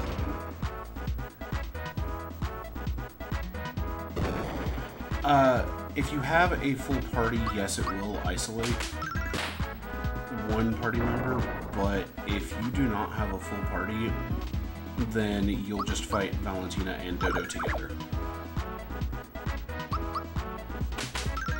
The Zombone phase should go relatively quickly.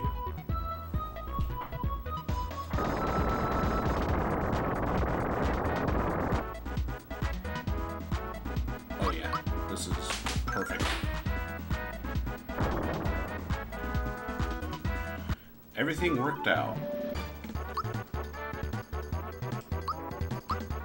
We get a massive amount of EXP. Toadstool's just under 100, which I'm a lot more comfortable with now.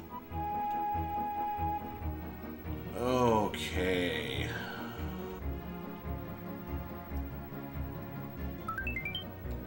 So, there's a decision that I have to make. And I'm actually going to allow you to make it for me, Nth. Alright. Do I go Bowser's Keep, or do I go Barrel Volcano? That's a tough one. I mean, I kind of lean towards Bowser's Keep, just because I think it would be the more entertaining watch of the two, and I think that a bit more of a hype moment than Barrel Volcano, even though I think Barrel Volcano might be the wiser choice from the speed perspective. Well, we are going Bowser's Keep. So, With the randomizer, though, there's a different aspect of it to look at, and it's the amount of bosses in each area. So in the case of BK, you've got 3 bosses, which are Magikoopa, Boomer, Exor. And then in Barrel Volcano, it's just Zardragon as well as the Axum Rangers.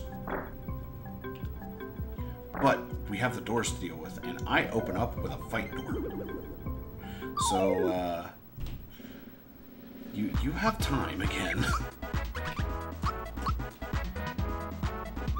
I sure do. Might as well give another quick reminder of some of the bid wars that we are working on. We have not 1, not 2, not 3, not 4, but 7 different bid wars still going on for the rest of today. The Final Fantasy 1 Pixel Remaster race coming up after this. We have naming incentives for Fighter, Monk, Black Mage 1, and Black Mage 2. I know last I checked, I believe Black Mage 2 only has $10 on that, so a very, very easy one to snipe. If you're also looking for one that's going to be easy to snipe at the moment, I believe pretty much all 3 of the Wild Arms naming incentives are pretty much wide open at the moment. The Rudy, Jack, and Cecilia bid wars, so make sure you're getting those in. You have until the end of this run, basically, to get the Pixel Remaster ones in, and until around 8:50-ish Eastern Time, I believe, to get in the Wild Arms bid wars. So let's see if we can't heat those up. Let's see if we can't push towards that $4,000 by the end of Pixel Remaster. And let's get some more money in for Take This. Again, a very excellent cause. So, I got a bad fight here, but hopefully this won't take too long. The Goo Goombas are more than likely going to run away, but I want to get rid of the Glum Reapers, just because they have a high amount of attack. Nope, Goo Goomba is not running away. Instead, it's getting confused. Blizzard's not going to do much of anything.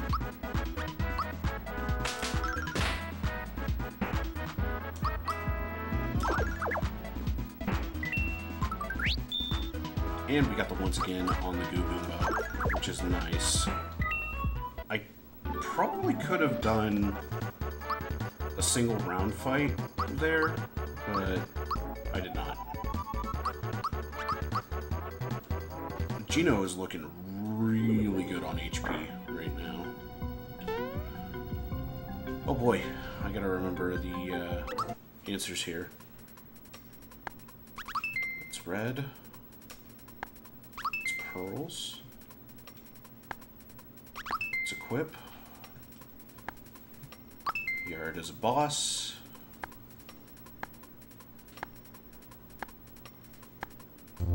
It's Big Sister. Cricket Pie. Caraboscus was a carrot. If I got this one wrong, that would be a problem. Mushroom Kingdom. 1, 2, 3. 1, 2, 4, 6. Oh, come on.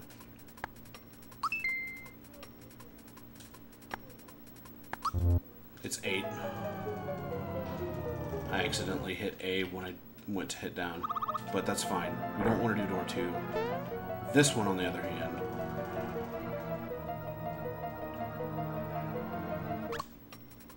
$21, 20, 19, 18, 17. There are 21 coins in this box. 14, 13, 12, 11, 10, 9, 8, 7, 6, 5, 4, 3, 2, 1, 0.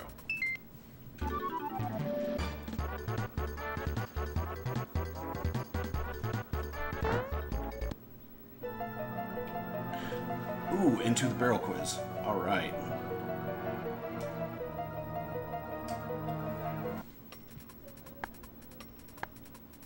All right.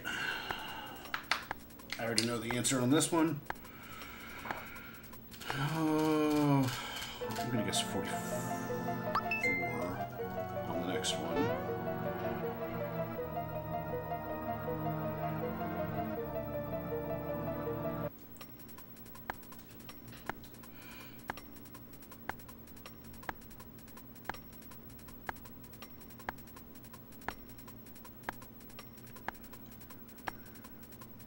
Oh my gosh, 44.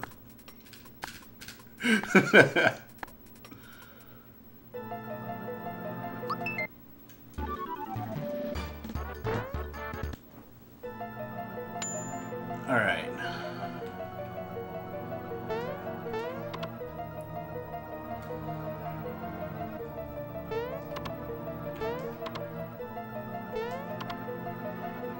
So, easiest set was definitely found as... How's that spiked link look? Kind of bad. Let's go room 6. Ball solitaire, okay.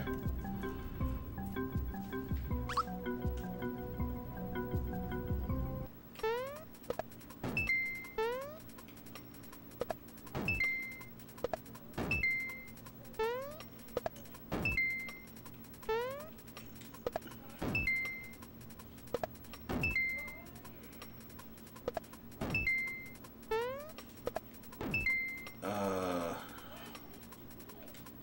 think I messed it up. Yeah, I messed it up. I definitely messed it up. That's fine. Because I need to see what the other rooms look like.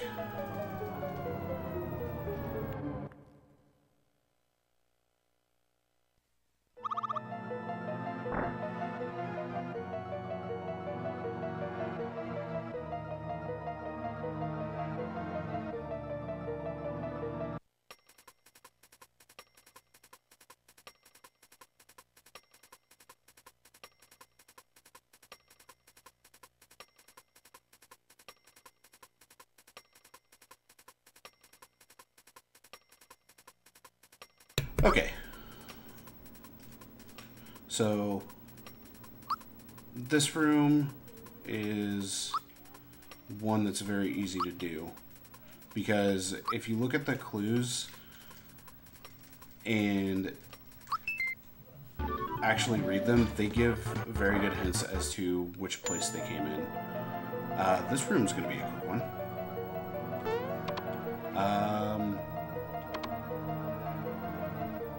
I mean, the platforming rooms in and of themselves are the easy ones, and we're going to end with magic buttons. And I have randomized magic buttons on.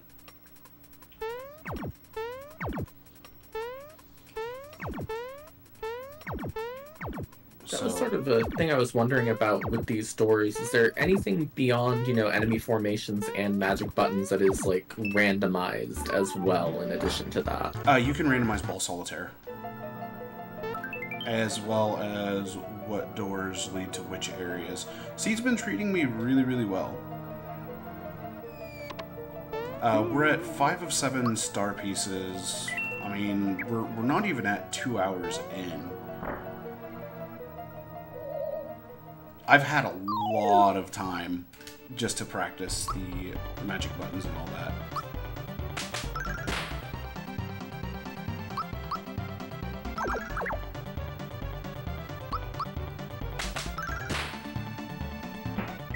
So, magic hoop spot, very easy spot, especially getting the factory clerk here.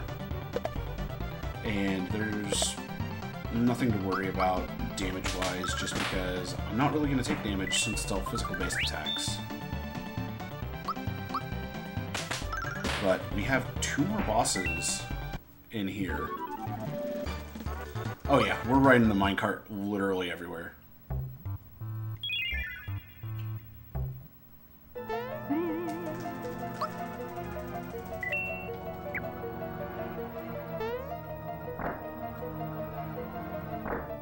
So here we go.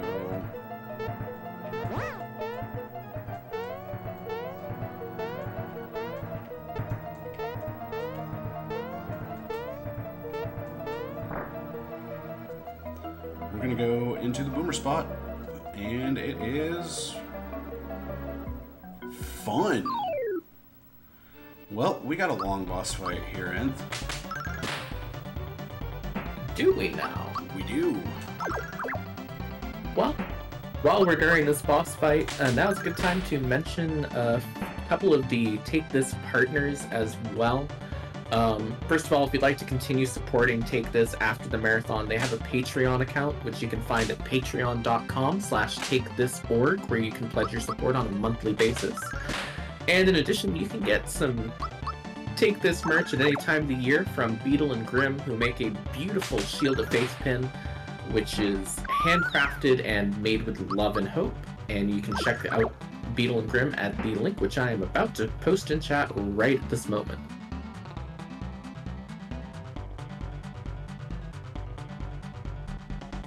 And while we're still working our way through King Calamari here, yeah, for those of you just joining us, welcome. This is Speedrun Ragnarok 2022 in support of Take This, which is a mental health charity that seeks to offer perspective and hope to anyone who feels overwhelmed with their mental health issues so they do not suffer in silence, as well as to decrease stigma and increase support for mental health among game makers and players. So, for an excellent cause, we're currently trying to push to see if we can't hit that 4,000 mark by the end of FF1 Pixel Remaster coming up after this, so let's get those donations in. And you all can easily hit that $4,000 mark. I have faith. So let's make it happen. Also, your link got eaten. My link got eaten. That is unfortunate. Welcome home, drumboardist. Hopefully work was well for you. So high defense spot here, unfortunately, means that I'm not doing as much damage as you've seen me do, as you've been seeing me do. But fortunately, King Calamari, not too terribly long since that health pool is split.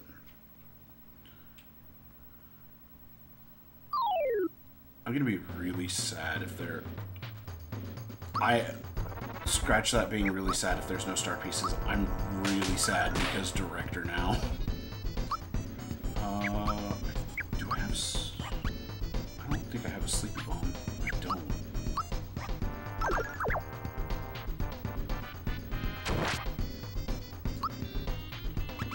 I don't even have sleepy time.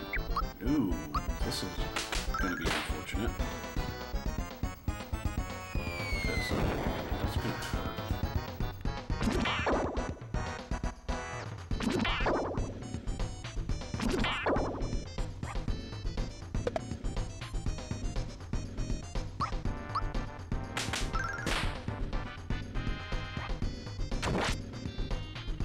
Oh, I have a down toadstool. I didn't even realize it. Oh, boy.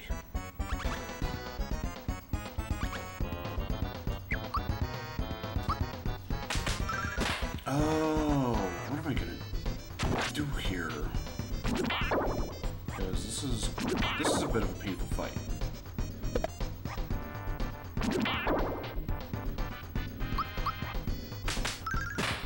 Really is kind of interesting to me, coming from someone who's mostly familiar with vanilla for Super Mario RPG, how these fights you kind of take for granted a bit in vanilla. Like, this fight kind of just goes through at that point in time, but it can be a real threat if you come in at the wrong time in the randomizer.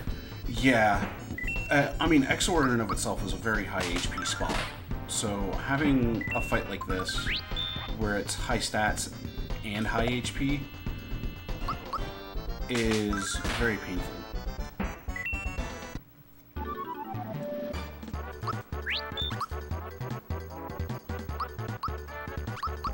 But at least we made it through. So there is that.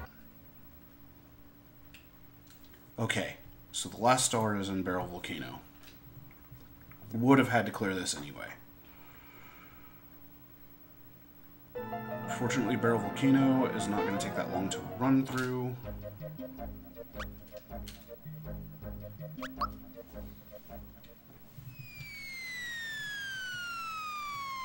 And we get a couple of encounter skips in it.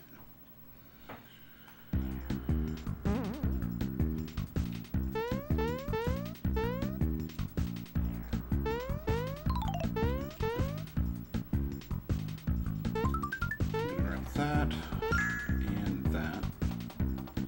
And then we're going to pick up the star.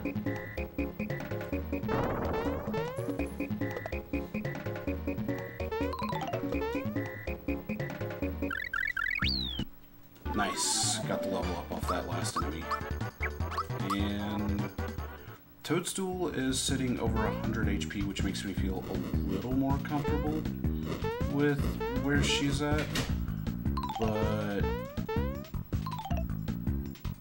if I get Exor at Axum Rangers, I don't know if I have anybody with Geno roll right now.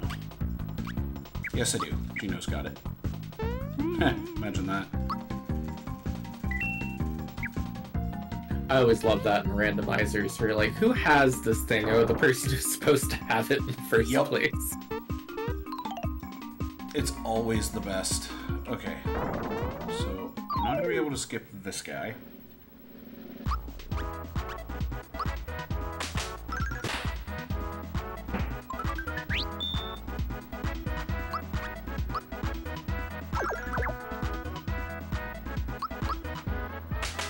So Corcopodite and Body are definitely not an encounter that I can avoid,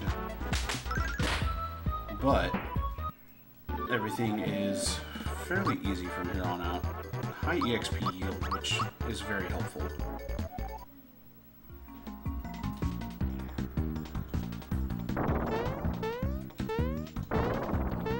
There we go. Getting around that last bit of terrain can be a pain, but we made it work. We're going to check the item shop here. Rock candies, Mega Elixirs, Kirakiros.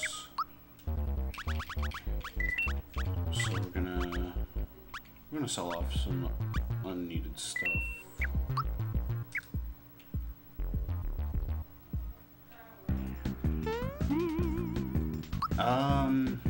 So while I go into the Zara Dragon spot, you want to throw a plug as to what Take This does? Absolutely. Might as well take a moment to talk about some of their other programs that they have, that they do throughout the year. You know, if you've ever been to a convention like, say, PAX, I know I went to PAX West one year and I saw this. Take This travels to various conventions, such as those, to set up their AFK rooms, which are professionally staffed, safe, and accepting spaces for anyone who needs a place to sort of regain that moment of calm, sort of relax as they need to in those sorts of situations, because, you know, sometimes you get overwhelmed in a situation like that, and they're really interested in making sure that you have a safe space to go, so very important work there. And if you want to hear more about their work, coming up after this run, after FF1 Pixel Remaster, we do have one of our interviews with Take This that we have planned for Speedrun Ragnarok 2022, so make sure that you check the schedule if you're interested in those as well as all the other runs we have going on this week, so that you can stay informed and maybe learn a bit about what Take This does while you're enjoying some excellent runs all week long.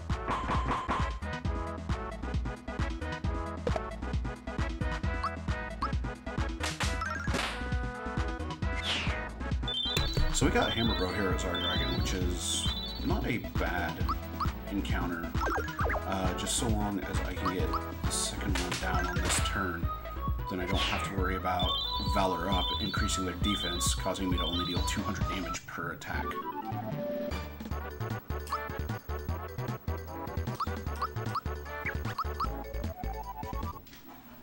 So we're about to go into the Axum Chase, which is going to give the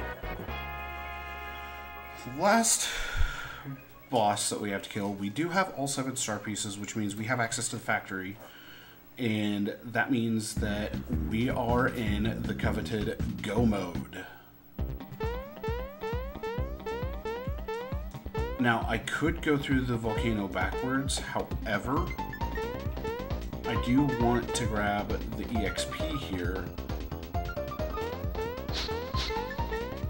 and my stomach just tensed up because bunt here is not friendly. This is not going to be a friendly fight by any means. I'm definitely going to need to start off by buffing.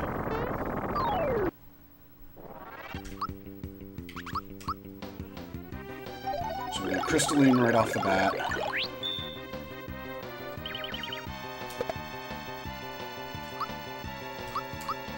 Follow it up with a Power Blast. And then we start slapping the cake.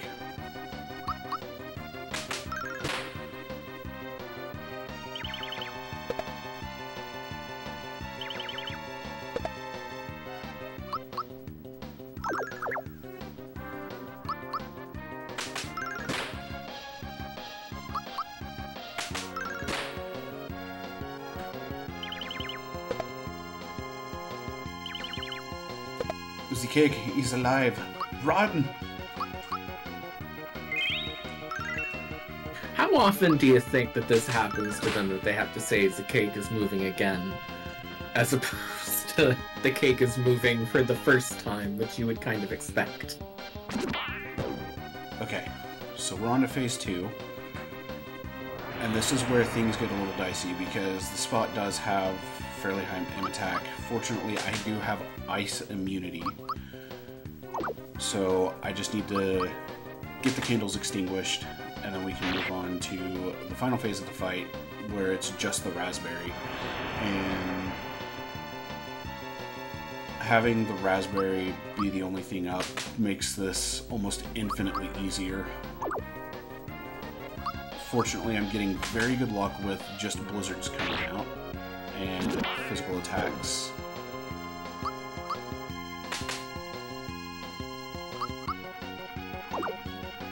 And there goes bunt, and now it's just the raspberry.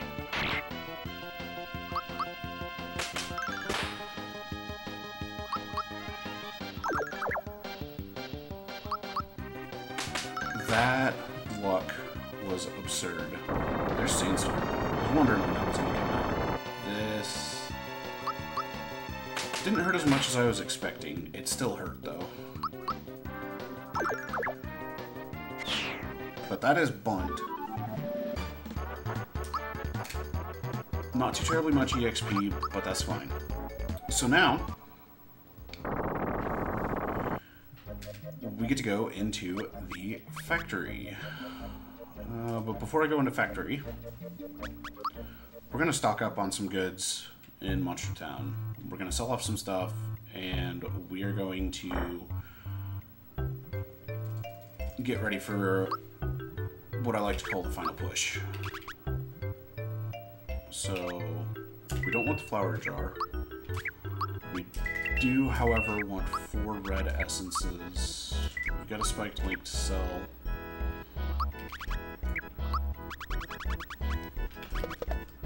I've got a heal shell to sell.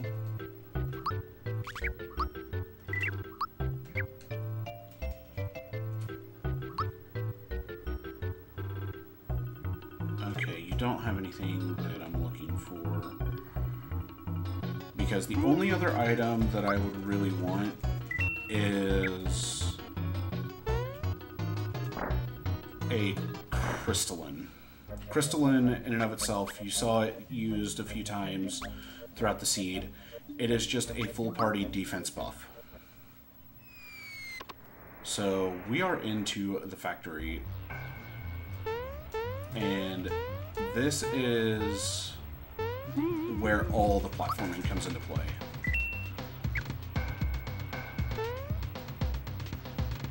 So hopefully it all goes well.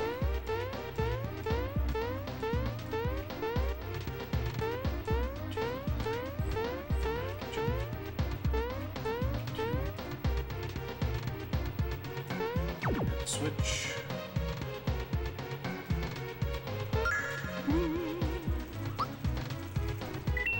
Okay, so we're coming up to rooms that I am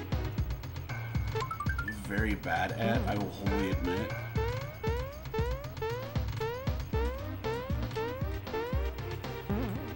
But before that...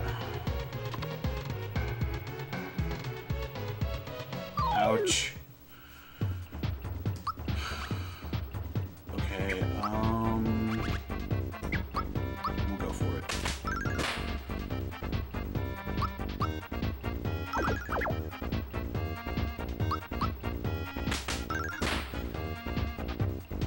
Okay, protection is gone. This could hurt. Nope. We're good.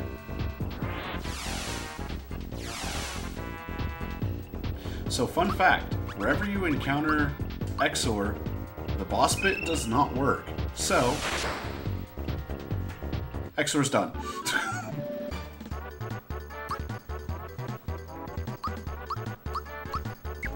And Toadstool just got Ultra Jump. That's fun.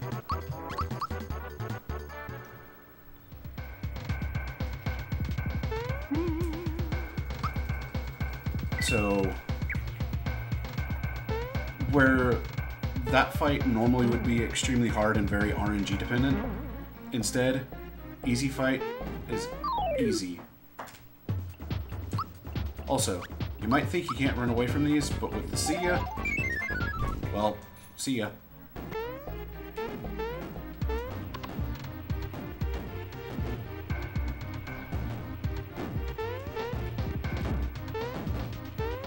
There we go.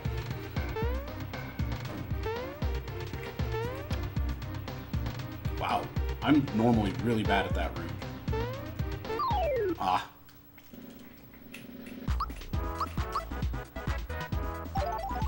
Got into an encounter.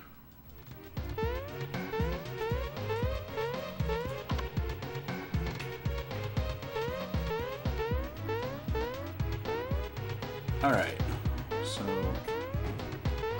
now we just have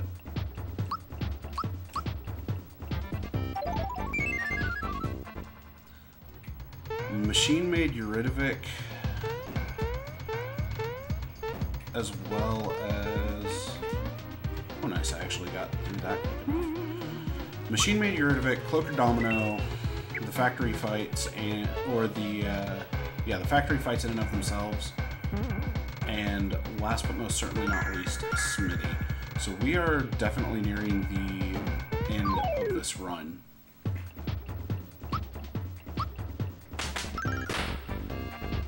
So if y'all want to get some last-minute donations in to try to snipe the character names in Final Fantasy I Pixel Remaster, you might want to do that. Absolutely, they're definitely very available and open to be sniped. The Name the Monk incentive currently sitting at $25. You could very easily just snipe that one out if you so choose. I know that the Black Mage one is at $65. The Fighter one is sitting at around $222. Black Mage 2 sitting at just $10 if you want to name one of those characters, or if you want to help one of the names that's already been sort of put forward for them to make sure that your favorite wins. Now is a great time to do that, because every dollar counts right now towards getting those named. So we've got Croco 2 here at Cloaker Domino, which is really not that bad.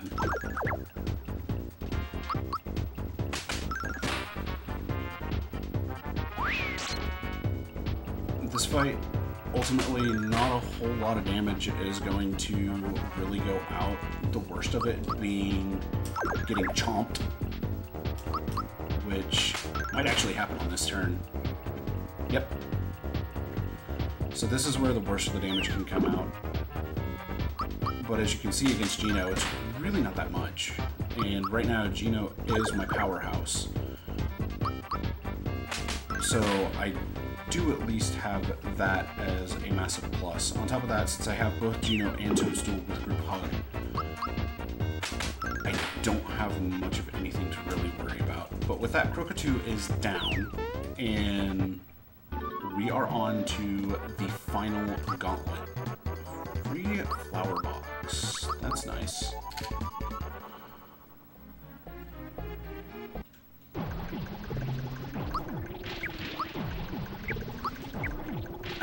take a look at my items. We got Magikoopa here. But before Magikoopa, we have one encounter to go through.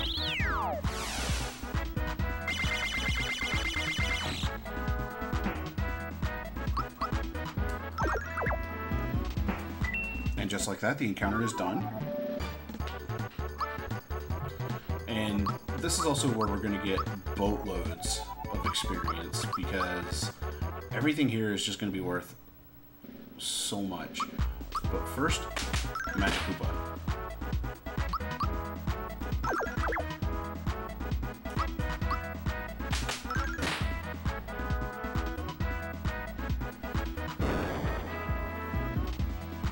So Blast is a higher level or a higher tier magic spell, per se, which is why it did so much damage. On top of that, if I remember correctly, there's no element behind Blast. So it's only your magic defense that really factors into however much damage you take from that.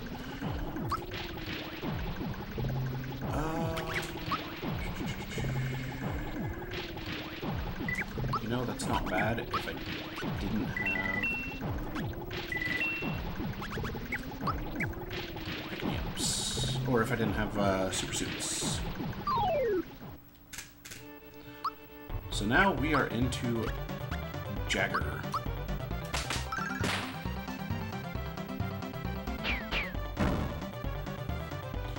And hitting the timings for the perfect guards on Terra Punch, not very easy to do, just because you really have to pay attention to it in order to hit it. See, like there I wasn't paying the best attention and took a massive amount of damage. So we are level 20 with Mario. I am definitely well above my comfort threshold. So I am going to feel very good going into the final fights. We got Jinx 2 here. Ouch.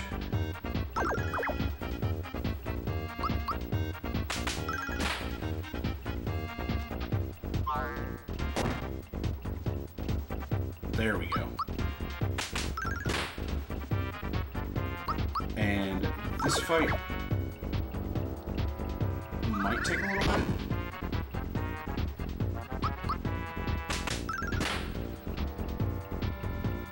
Well, while we're in those fights, I do have a few donations to read.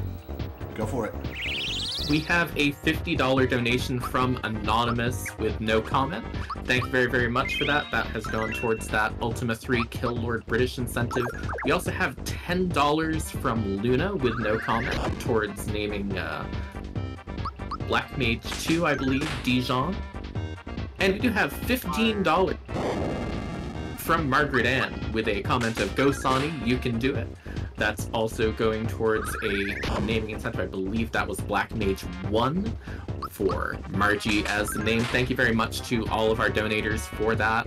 With that, we are just $35 away from meeting that Kill Lord British incentive for Ultima 3 tomorrow morning, as well as sort of spicing up those bid wars just a little bit in these last few minutes to get your donations in towards them. So now's the time if you want to name one of those Pixel Remaster characters. Alright, so we have made it through the Jinx fights. We do have access to the save block, which is very nice. Sitting at pretty good HP values.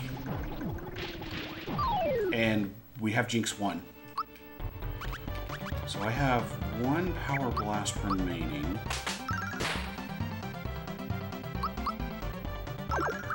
But Jinx 1 being here at Ragnarok is not bad.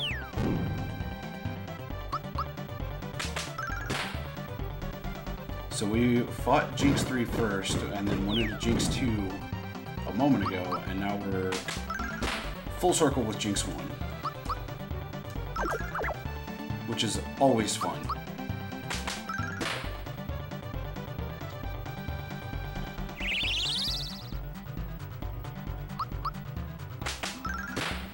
And we have more minecart music, because yay corn dilly.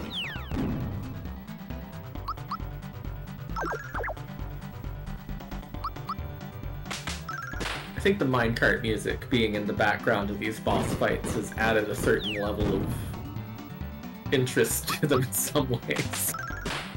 Oh yeah.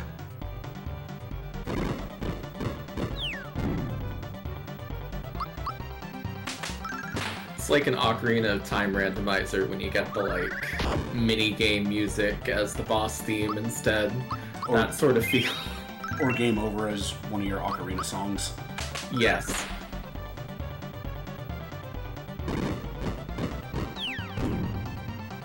Alright. Jinx should be done soon, hopefully.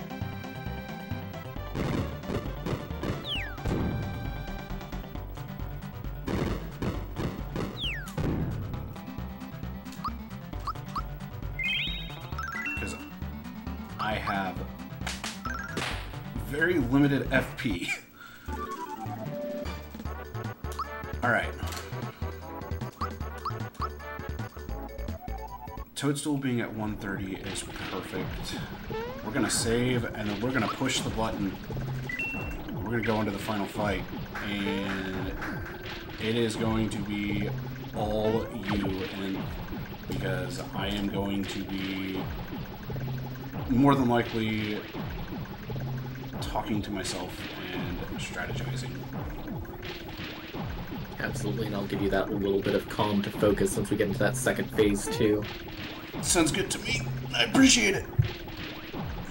But for right now, while we're sort of waiting for this crane to pick us up and take us into this final boss here, now's a great time to remind you too that in addition to supporting directly through donations, there are other ways you can help support Take This as well.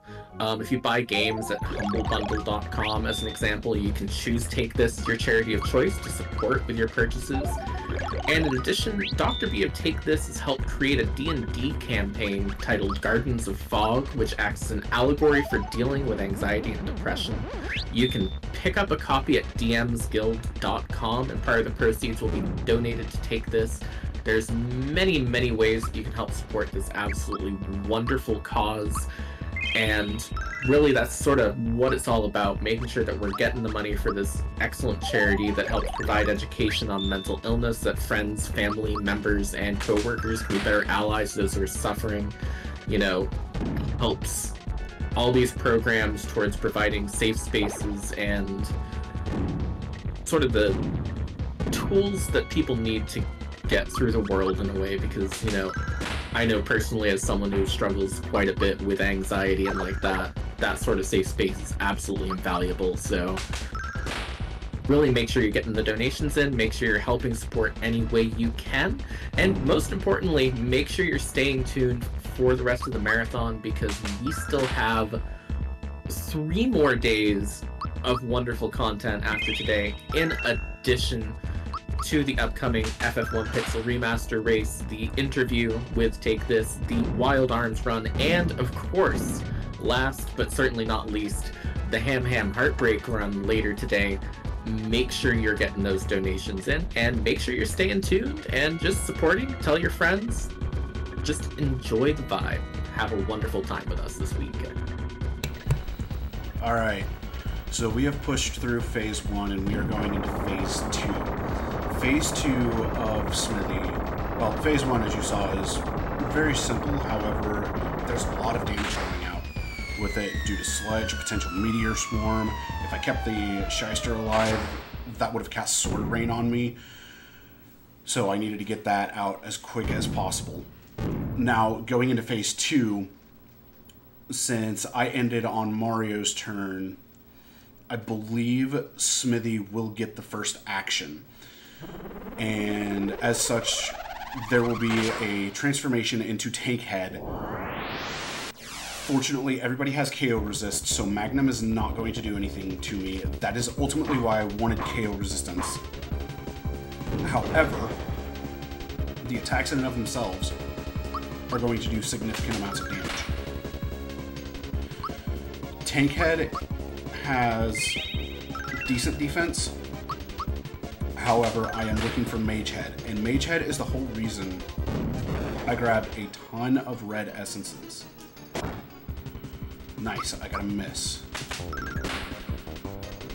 So I'm sitting at 11, say 1300 damage dealt, 1600. Transform.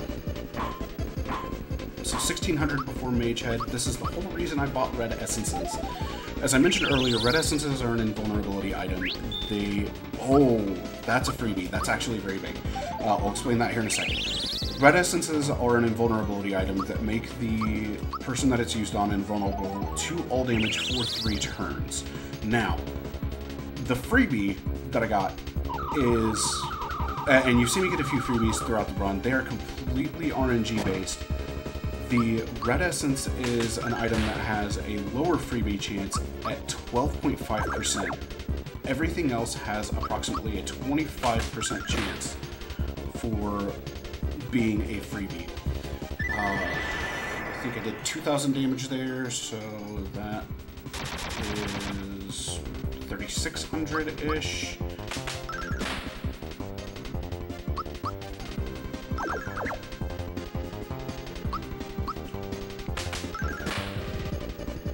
No, I did 15, so I'm at about 46, maybe 4,700. Transformation. We got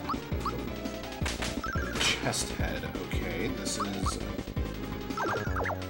decently high defense transformation. Mute bomb, which is going to do absolutely nothing right now.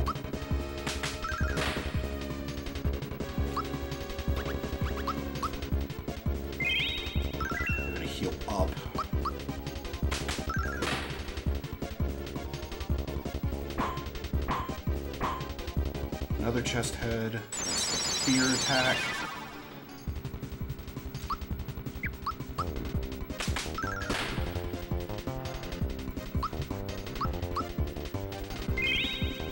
Time is going to be when the screen starts shaking, by the way.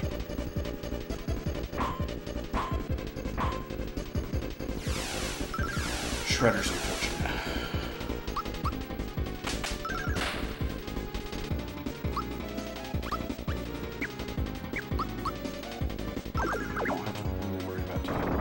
That's time.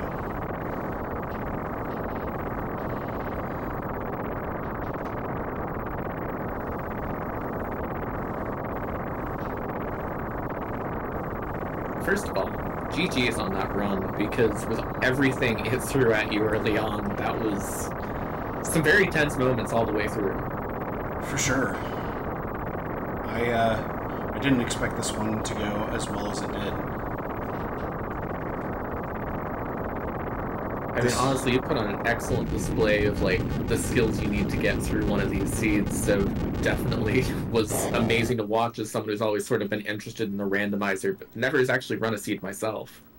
Oh yeah, the randomizer is extremely good. I mean, there are so many things that you can just pick up in the randomizer, and on top of that, there are so many guides that have been put out for SMRPG in general that whenever you do pick up the randomizer, there's a lot that you just learn very quickly, either by using the guides or just by playing Super Mario RPG in and of itself. But yeah, this seed was actually very good.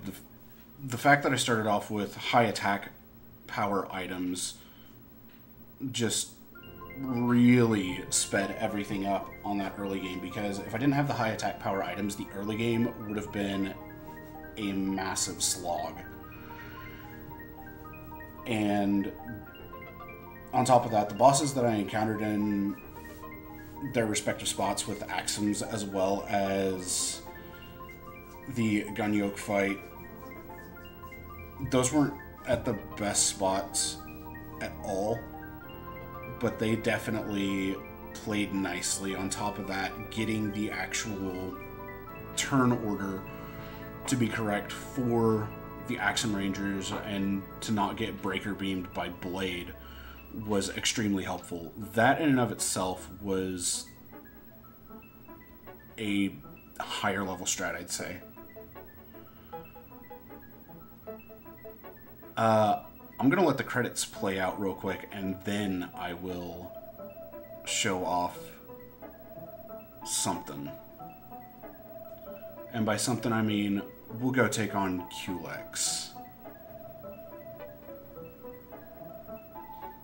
Because there is one specific part in the credits that I always at least get to.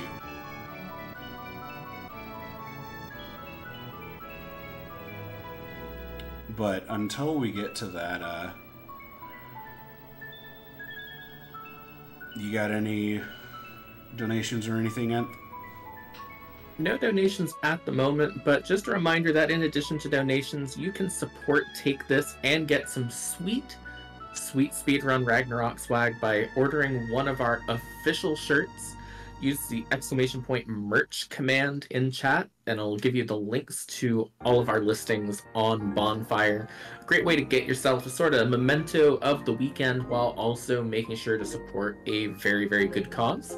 So please make sure you head on over and take a look at those. So the end sequence is very much the same from the vanilla game, but there's always one specific part of it that I wait for, as I consider it a reward in and of itself after you get the reward of finishing the seed. And this definitely was one of the easier seeds I've done as of late. So here it comes, the Johnny Sunset.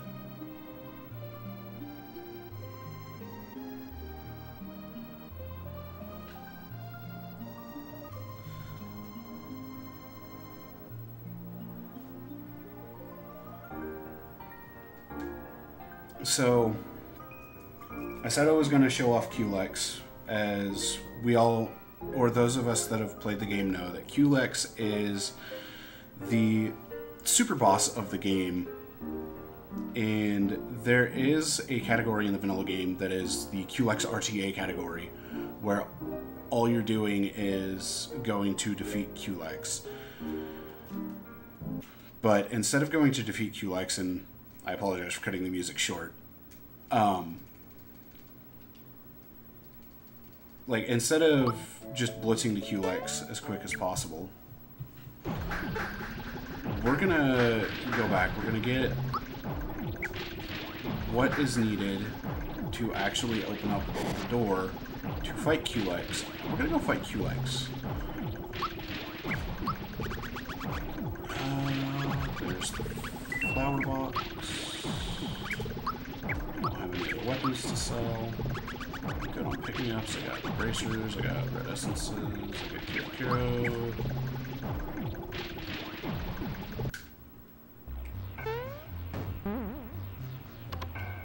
Thank you all for the GGs, by the way. I do greatly appreciate it. Just to give you all an idea as to how long I've been playing the randomizer in and of itself, I've been playing this for about 2.5 years now, and we are in the middle of another async tournament where my opponent is an old yet very well recognized name in the Super Mario RPG community. And that person is also one of my very good friends from the Kirby Superstar community, Oxwas. That tournament started about 2 weeks ago, and they tend to be very small tournaments, so unfortunately we don't have very many people in it, but the people that we do have are all quite good.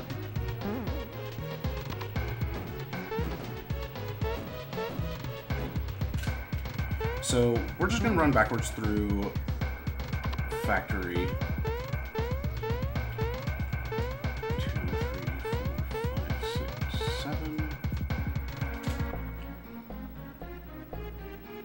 And we're working on getting back to Moleville.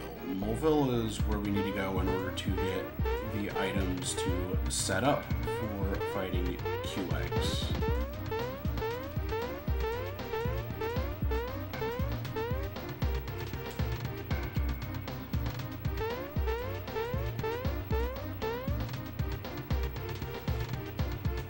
Because if you remember, there's a door in Monster Town that you cannot open unless you have a shiny stone. And in order to get a shiny stone, you need to buy fireworks to then trade at the pretend store in Moleville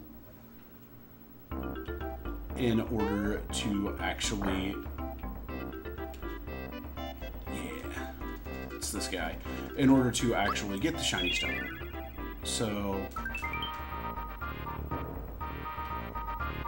we have fireworks, and now we have the shiny stone.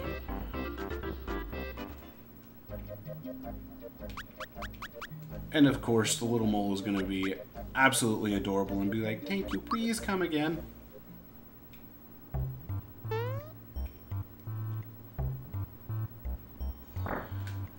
And for the QX fight, I'm probably underprepared here.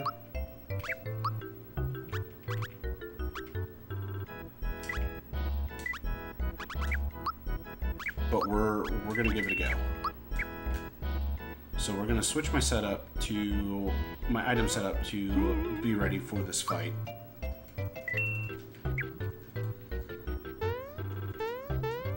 Now, I know you mentioned that a lot of the boss stuff is randomized. Is there anything that in particular that's randomized about the actual QX fight that's worth noting going into it?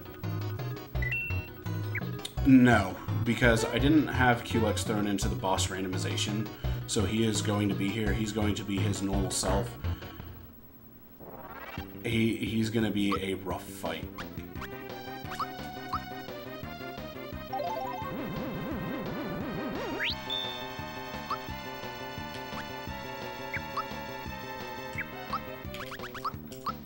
So we're going to power up as we did against Smithy. And hope and pray that we get good spells here.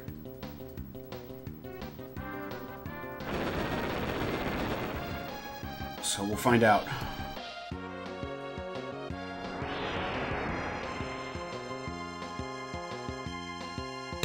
We are not wanting to see Blast. Boulder isn't the greatest.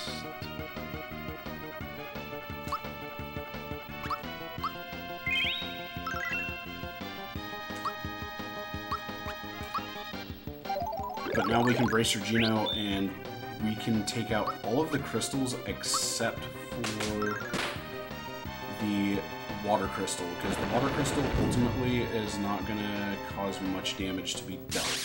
The other 3 crystals will. The only thing we have to worry about from the water crystal is Water Blast.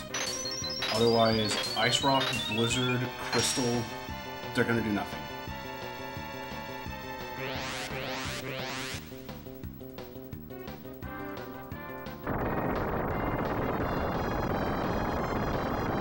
Of course, the yellow crystal giving us advice from the Golem to be bolder.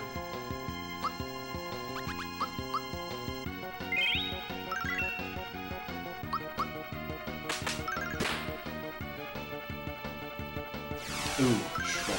That's not good.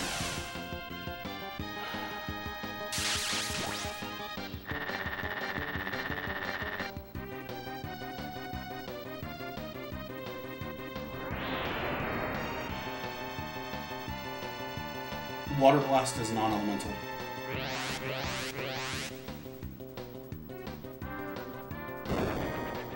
Okay, Toadstool's dead.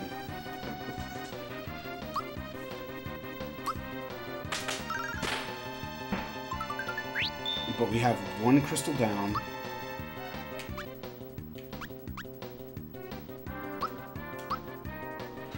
And we have 2 more to go. Ouch. I was not ready for a melee.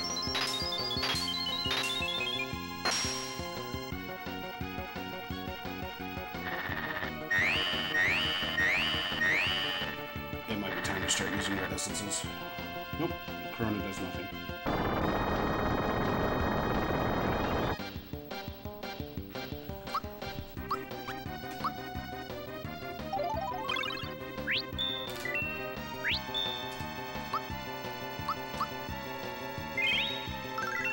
Freebie right now is very big.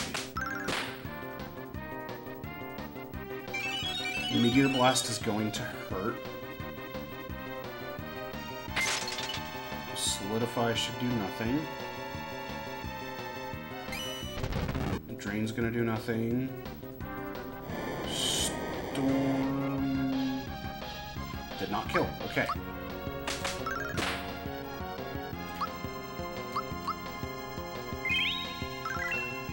So we are still at least alive right now, which is a plus.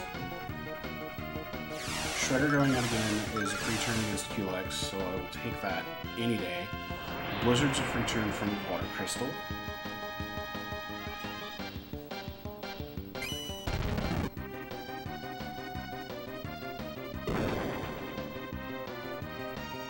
Alright.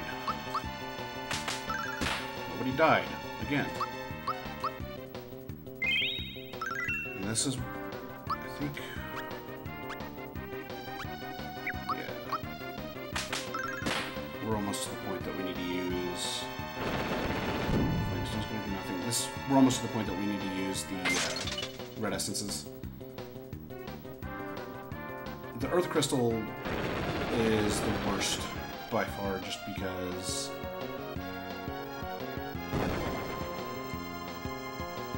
it has the most HP.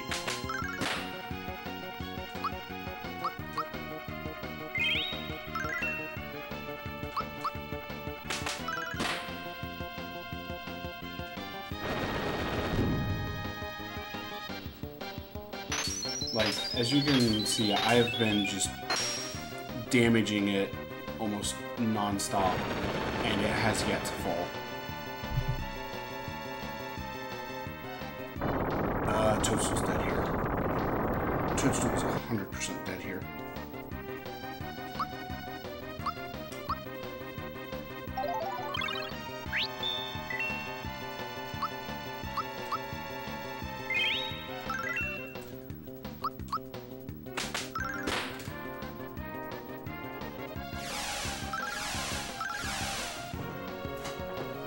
I probably could have gotten rid of QX, but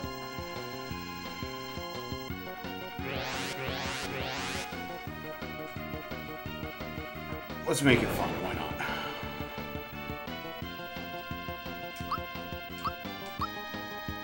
So we're gonna pick me up Mario, and then we're gonna double up Red Essence.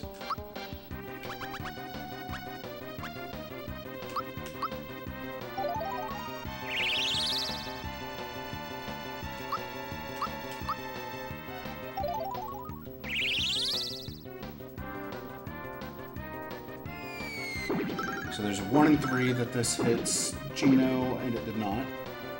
So that's a plus.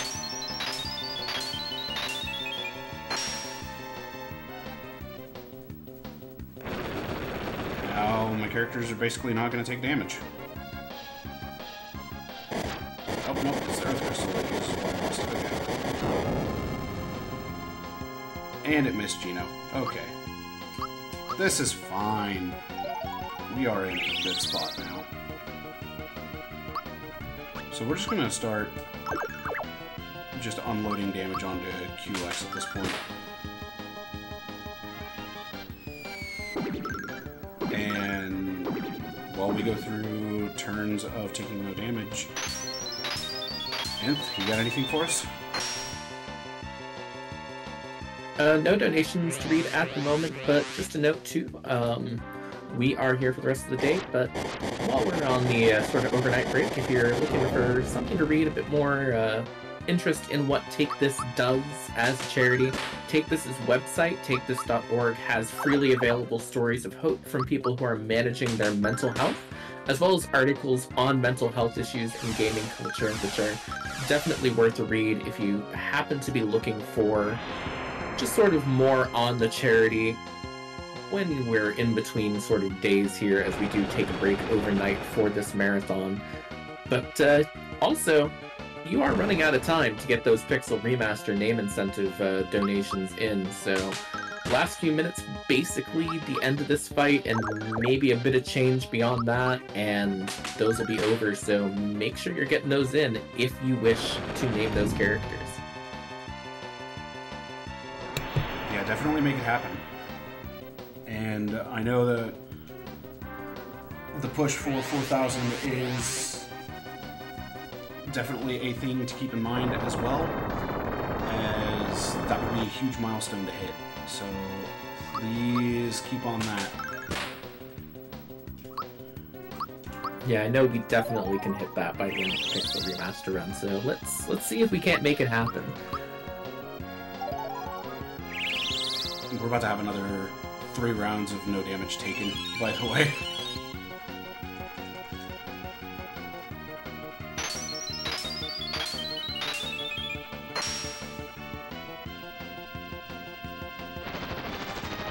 Because we're about to use our last red essence.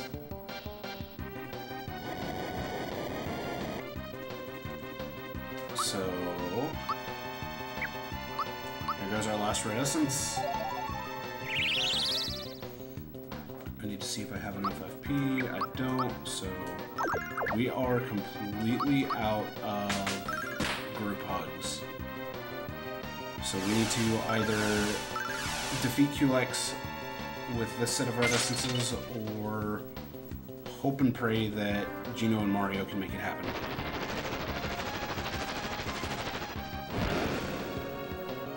But since we did just get Shredder, I can throw out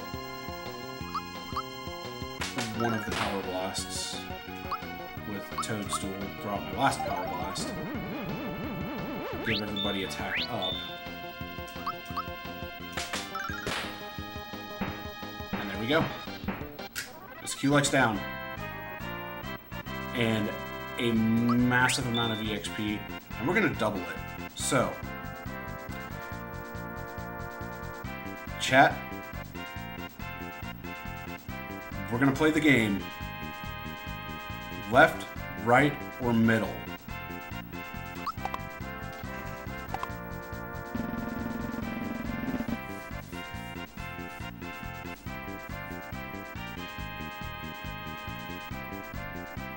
I'll give you all some time to get your choices in. Either team left, team right, or team mid.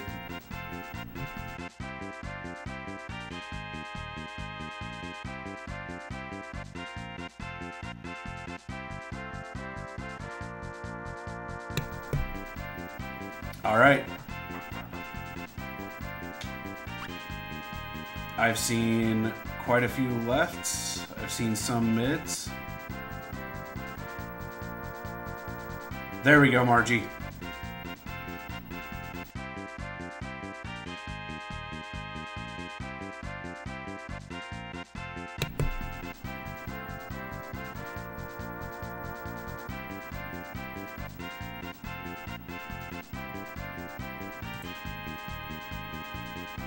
All right.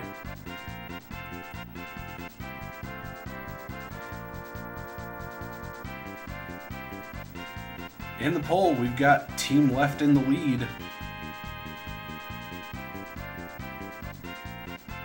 I don't know, Team Middle could come from behind on this one. It is very close going in here. Not very many votes for Team Right, but still Team Left in the middle, currently at 9 on my end here. 5 for Middle, 2 for Right.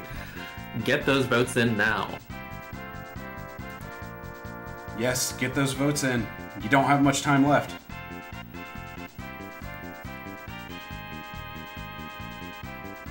We got 11 for left, 7 for mid, 3 for right.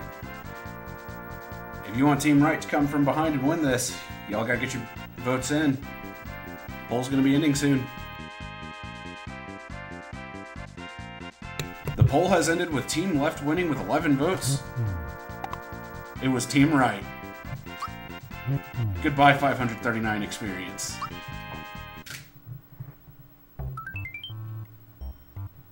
Oh, were we trying to find the one that would double it? Yep. Oh.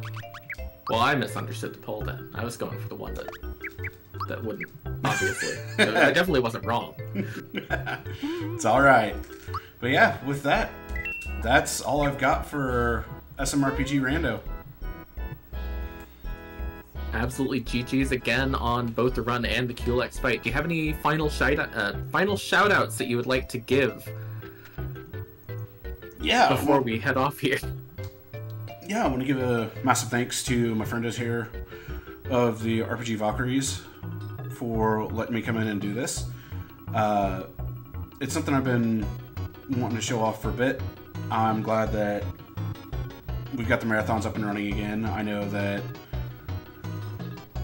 the recent times have been very, very stressful, very, very lonesome. So it's really nice to be around everybody again, and that we're able to do this. So all of you friendos here in chat and Valkyries, love y'all. Thank you all so much for watching, having me, and let's get that 4,000. Let's get that ultimate goal of 10,000. Let's end Ragnarok with a bang.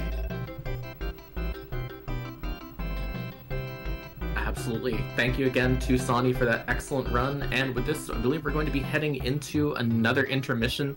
Coming up next is going to be the Final Fantasy I Pixel Remaster race between Leggy Starscream and Lady Starbird. After that, we have an interview with Take This, followed by Wild Arms with Rockodactylus, and finally Ham Ham Heartbreak leading us out for the evening with Dream Tora.